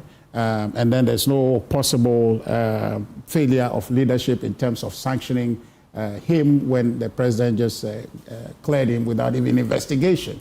That's unprecedented. All right, for a party that was yelling from the rooftops, saying that people have been clearing, Akufo-Addo has been a clearing agent, they clear without even evidence to give comfort to people that what has happened involves no wrongdoing. Let's define clearing here, because I can see the NPP is deliberately trying to find equalization for the clearing agent, tag. What do we mean by clearing? In Akufo-Addo's time, clearing came up as a result of when people were before investigative, bodies, and the president takes a decision otherwise. No. Clearing is what they have done without evidence. The matters that you're referring to were investigated. So I don't see any clearing. If there's an investigation that suggests you have not done anything wrong and you are there, what is clearing about that? When you're accused of a crime, yes, and then now here, what is the crime he's being accused of? And it's investigated, and you have found not to have done anything wrong. I don't see any clearing. What's the crime he's been cleared of? That's what I mean. Well, that's what the petitions are going to seek for us, to see that there are no possible misappropriation because it's a public officer. It's a question of being sure what has happened involves no wrongdoing because the person holds a public office. So I think that should be encouraged under Article 41. I think we should encourage that. And that's the spirit in which this is happening. But the president... When you go to the OSP, you're going for corruption related. Right. So I'm asking... But it's the same petition that is gone there. Yeah, so the reliefs are not different. It's the same relief that they're seeking to say that we want to understand what has happened, okay? find out if your office can find out anything about it. But I think the focus is Shraj to be able to get us a picture of what the conduct has been. When you want to go to Shraj and you go to the police or you go to the OSP, you are likely to stop Shraj. Well, okay, that's a technical matter I'm not probably disposed to address. But the spirit of the petition, really, is to be able to understand something. Because everybody is in shock. The president just said, oh, let him go, right? Which is predicted, which is expected. And we're saying that, how do you do that? Here's a president who just recently launched a code of conduct for his people, right? The conduct he has done, though not expressly stated in the code of conduct, but there are elements of it that borders on a public officer acting in a manner he did. So I expected that there must be a language that sends a signal. But what he has done... Code of conduct is against showing opulence, right? Yes. So I'm saying that even though it's not explicit, what you see it has the form, the look and feel of it. The Code of Conduct has sanctions. One of the sanctions include a reprimand. So he's been cautioned. That's a reprimand. Do you understand that? I don't. I'm just saying that I don't. So it would mean that the code has been applied. No, this is just like that doesn't make any sense. But something, here's what I think we should do as a country. If President Mahama would help all of us, we should seek legislative backing for this code of conduct. So it's law, all right? So that it doesn't fall to his office to say, oh, you are my favorite, so you are my this or that. We are a serious country. If the matter to do with conduct of public officials is one that is key, okay? So if it is such an important matter, why does it become the preserve of the president to determine what sanction? If we should make it law. And I think that... No, you know, every company, and you would have worked with company, even in the NPP, you know you have your internal mechanisms. But he's the president. Grievance mechanisms. No, wait.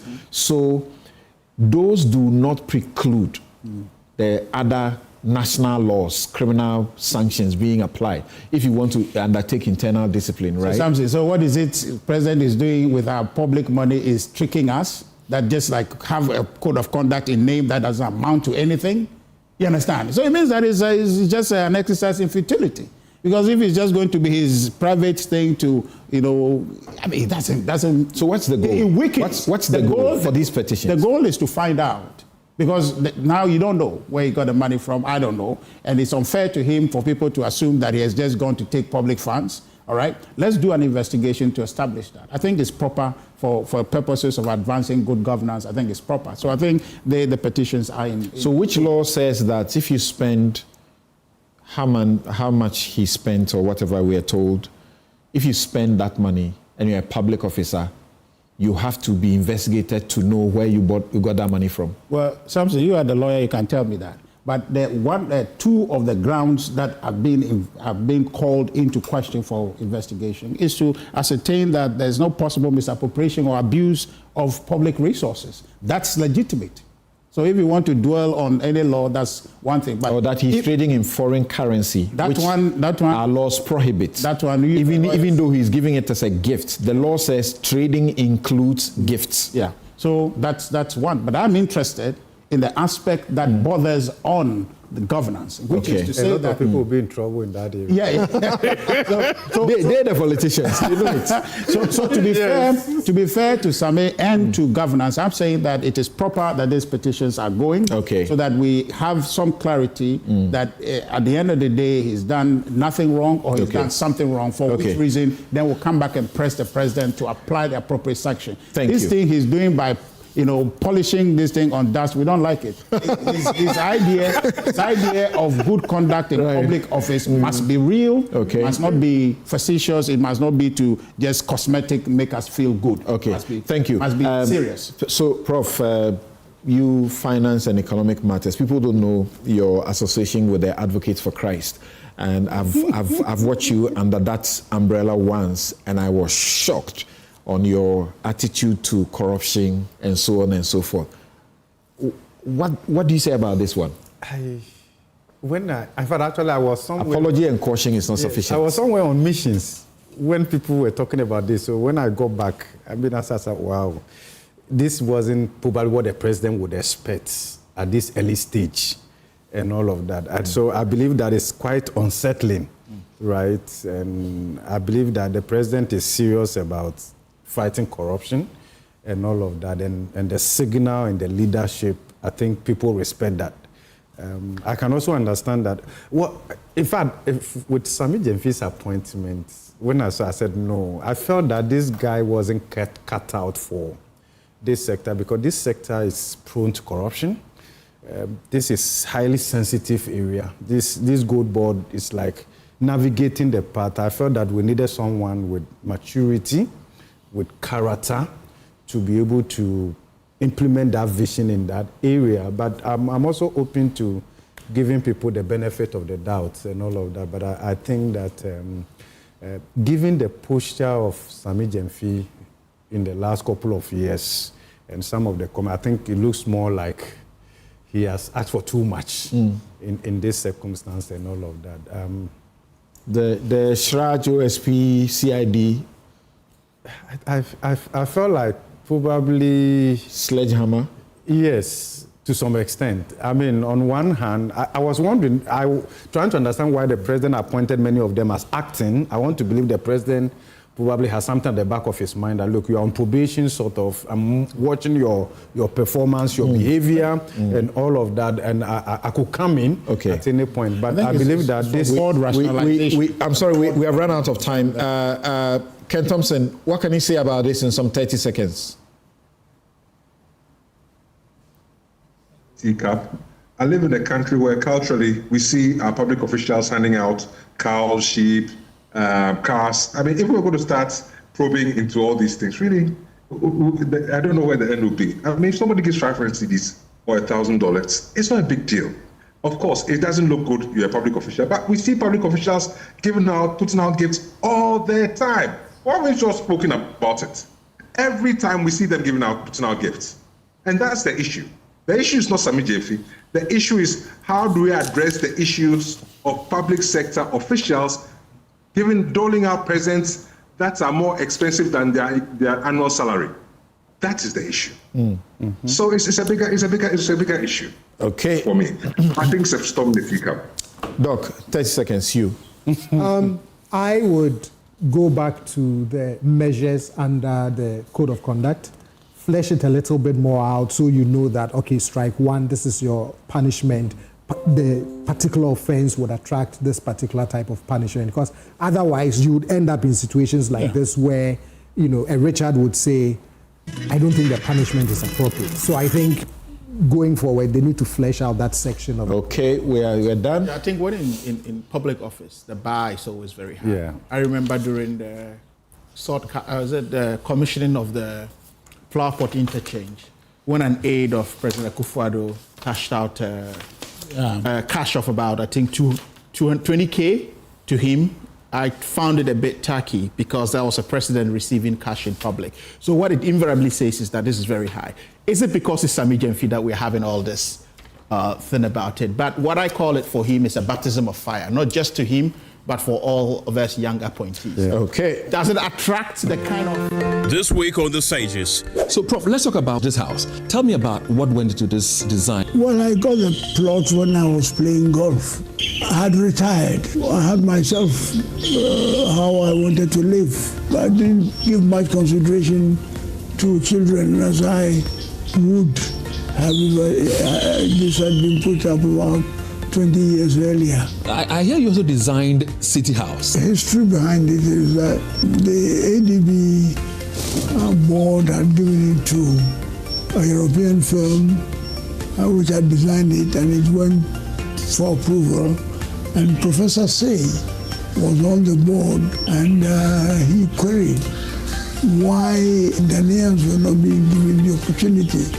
So they asked, and I said, yes, we can do it. So I took it up and designed it. This Saturday, 12 p.m. on JoyNews.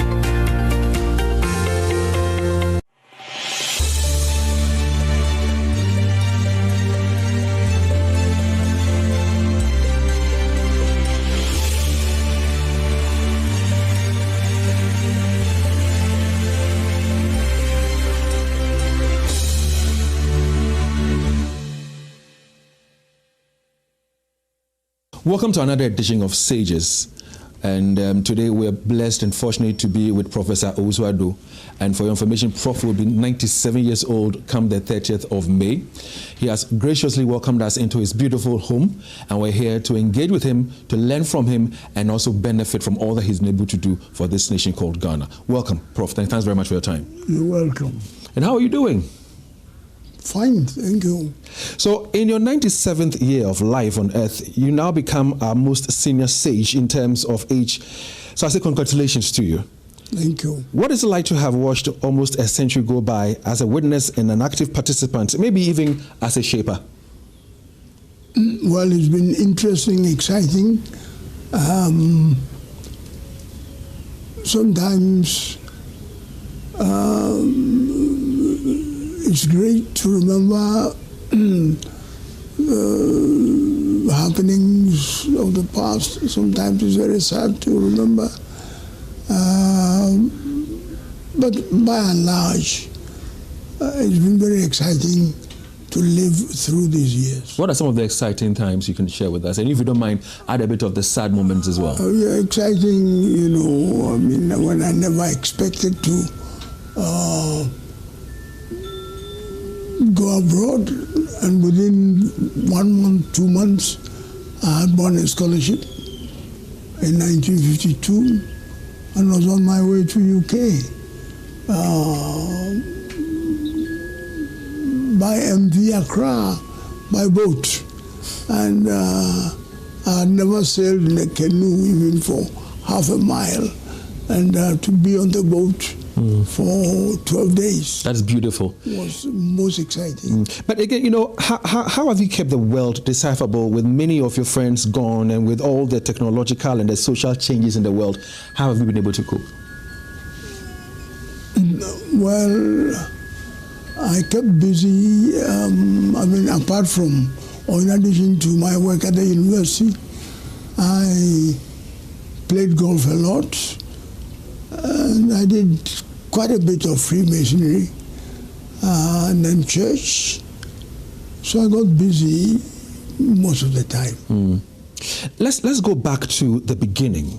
And I would like for you to tell us about your life growing up as a young, man, right from Akwadum in the eastern region of Ghana till you graduated from the Teacher Training College in Kumasi. Tell us about, those times. Well, I first graduated from Akwadum class 4, which was standard 1, to OFORI-ATTA Methodist Senior School, and from standard 4 to standard 7. I did very well. There were only 2 of us who had distinction in the district, and I was one. And I went to Wesley College after standard 7, 4 years. And instead of going to teach, I was very lucky to have been recommended to go to do art at Achimota, the art school, the old art school, which is a predecessor of our present Department of Arts in the University of Science and Technology.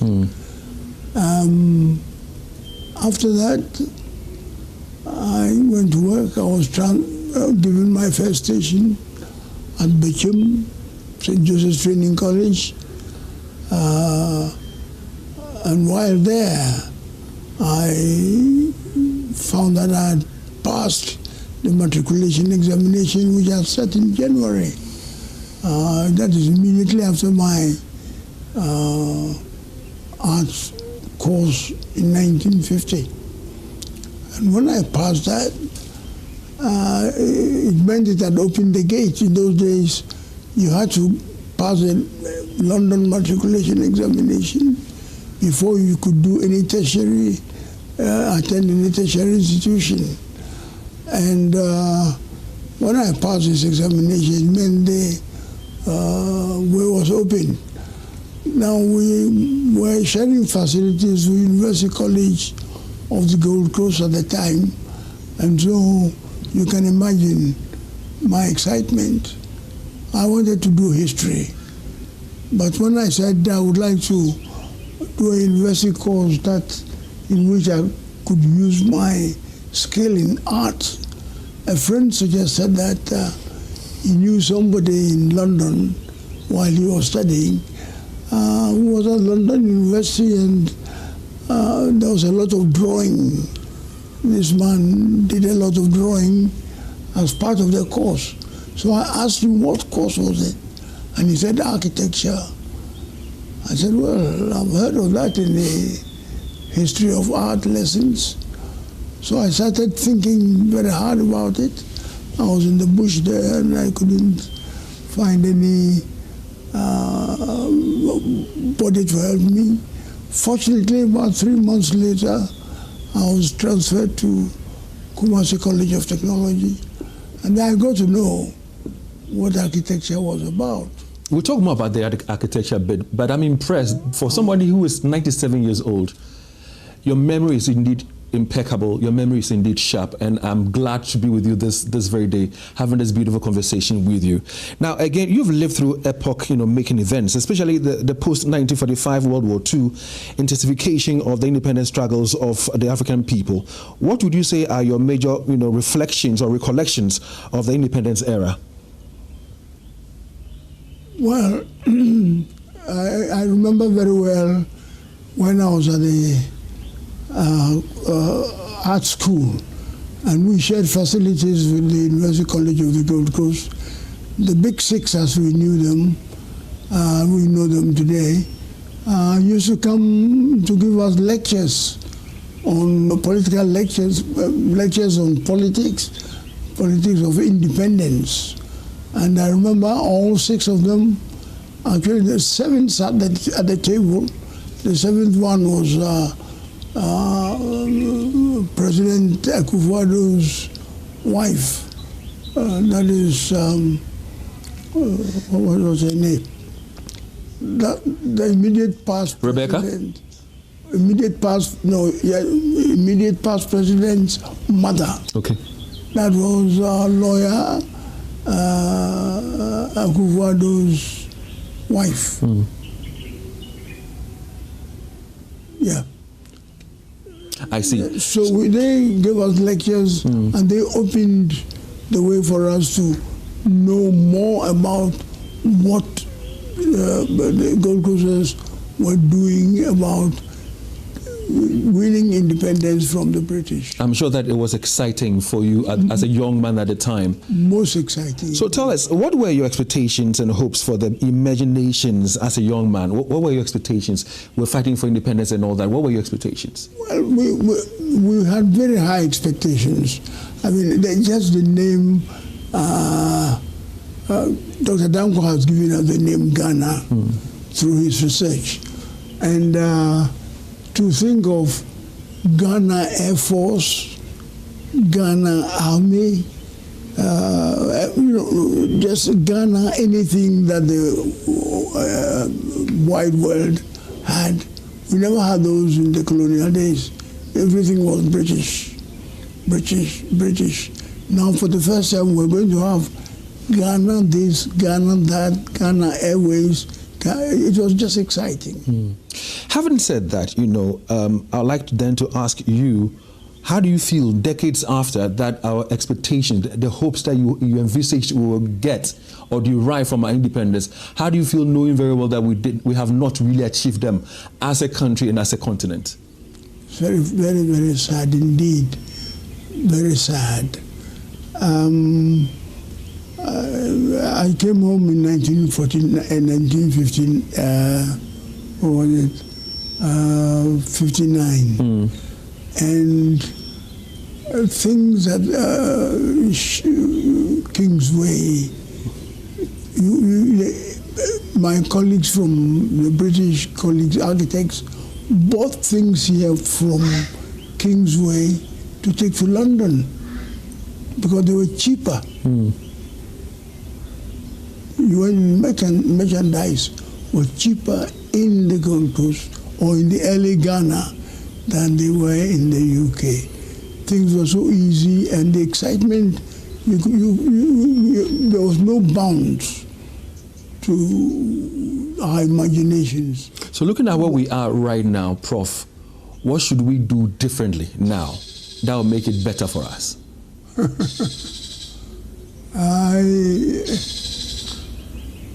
It's difficult to say. We must have our own politicians. They are a blessing and a curse at the same time. Take a simple thing like Galamsey. Yes. When you sit down, it's so easy to find a way out to stop Galamsey. But nobody has the political will to do it. And you have these present two parties can exchange, go on for another 5 times, and then Galamsey will still go on. Because nobody has the political will to do it. How do we win this fight against these Galamsey operators? What suggestions do you have to profess with us that can help us, do better to win the fight against Galamsey? What should we be doing? We talk about war. We talk about war, and when we talk about war, there will be casualties. But we are at the same time afraid of casualties because we have reasons for not incurring casualties. We can educate. So we can go on educating for the next 20 years. But maybe in the next 10 years there will be no reverse, except maybe the Volta and rivers don't have gold in their areas of where they flow. But as far as the brims and cobras and pras are concerned, I think it's only the Densu which doesn't have gold. When we were young, we learned that Brimu and Densu were arguing, and Brimu said they are taking gold, and Densu said they are taking Cedi, from which the Cedi derives its name. Cedi is only a plant. And so there are no, gold-bearing soil around the Densu. So Prof, for you as an architect, somebody who deals with the environment, what do we need to do, aside from the education, what else can we do to win this fight against corruption, the Galamsey? I don't know. It's in the hands of the politicians who don't have the political will to stop it. And that's unfortunate, isn't it? It's very, very unfortunate.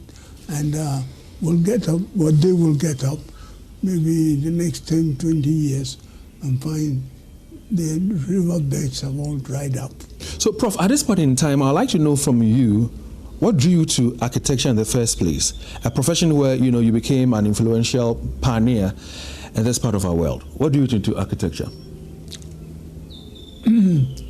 Well, I had learned about architecture in the art school, and I knew it as a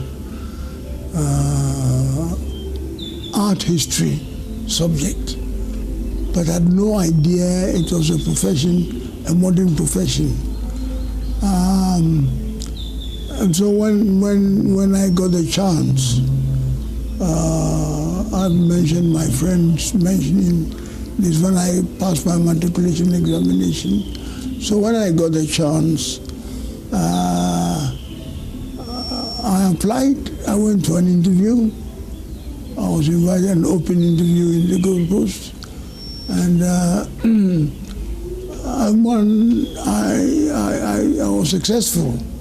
And there were 3 of us who were offered scholarships at the same time. That is sometime in September 1952. And we sailed on 2nd September 1952 from Takoradi to Liverpool. And that's where we started. I think a week after my arrival, I started with the School of Architecture, or in the School of Architecture. It was then that I knew, just before the interview, then I knew that architecture was a profession. I thought it was just an academic course or a program. Course. I didn't know it was a profession. But when I came to tech and I responded to the advertisement, then I made some inquiries and found it was a real profession. So would you agree that it is fair to say about Ghana and many parts of West Africa that spatially and aesthetically our cities are nowhere near what can be described as an architect's ideal? I would agree. I would agree. That's the danger in saying one of Nkrumah's slogans, "Seek ye first the political kingdom and all will be added to you." That was fine before independence, but after independence, it's a dangerous philosophy. We have trained town planners, architects, and so on, but politicians will not allow them to do their work as they've been taught. Town and country planning, that is urban design, the planning laws are changed at will because those who sit on the committee have no idea. There's only the town planning officer and one voice against many who have all sorts of interests. Chiefs, politicians, businessmen, they all have interest in land acquisition and development. And the poor technician or the planner or architect has very little say. And that is why we have our towns and cities. We don't follow the law. The laws are there, but we are not able to implement them. So to enforce. That's why we have cities and towns which develop in any way they like. How do we correct this? In the big cities, the tendency has been to replace one building which is probably outmoded or it has problems. Somebody buys the old building and he puts exactly in its place another building. That is not the way to develop a modern city.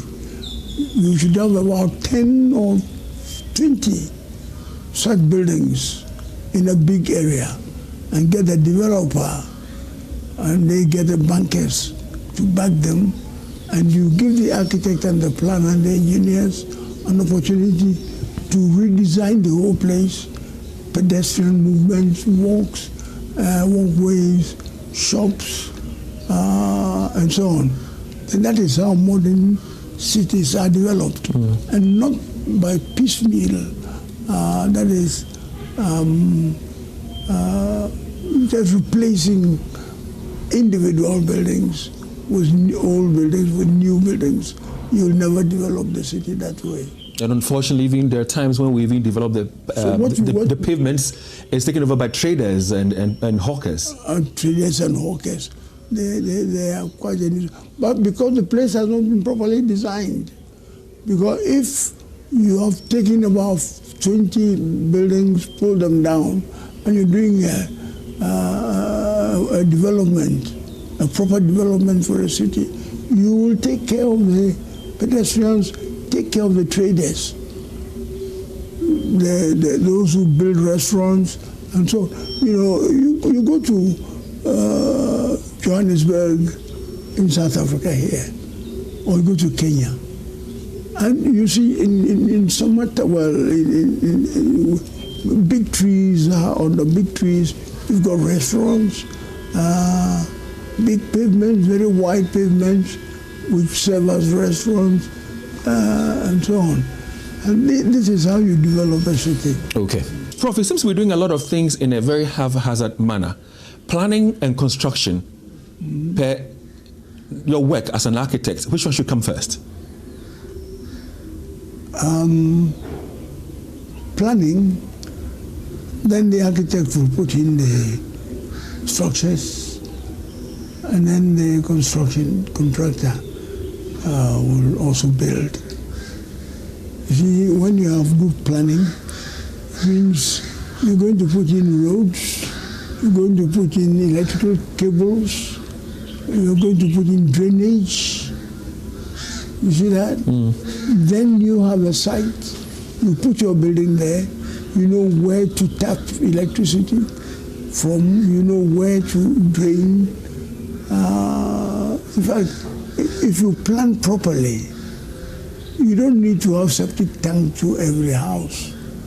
You can have drainage for the whole community and have proper facilities for treating your sanitary waste.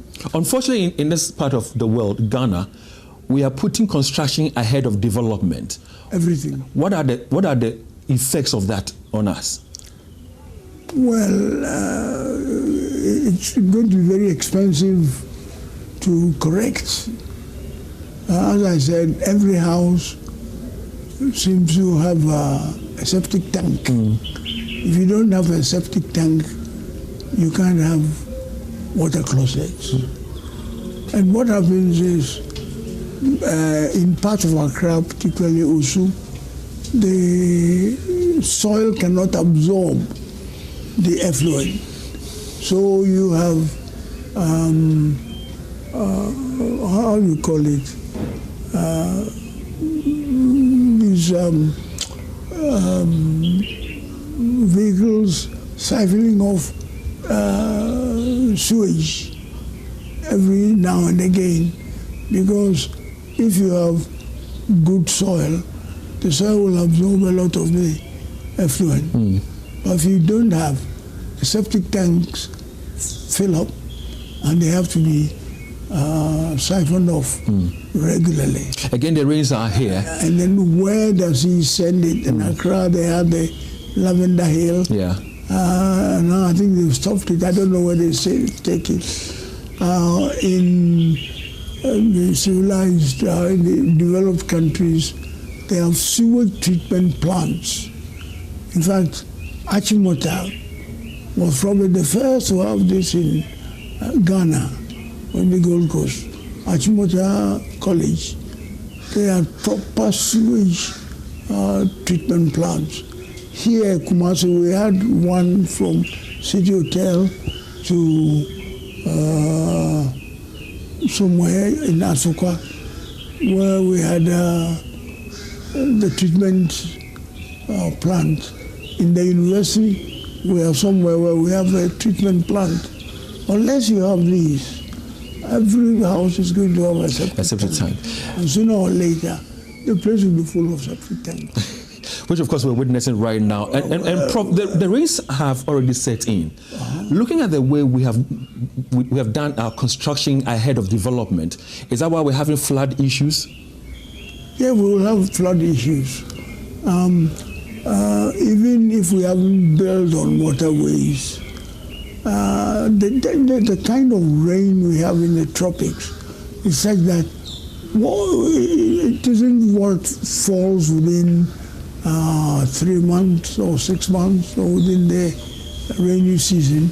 Is what comes down in 10 minutes, 5 minutes, 10 minutes, 1 hour, when you have a real deluge. And it's not easy to drain that off very easily. Now, if you have the place pitted with septic tanks and the tanks are full, what happens? It's terrible. So, planning before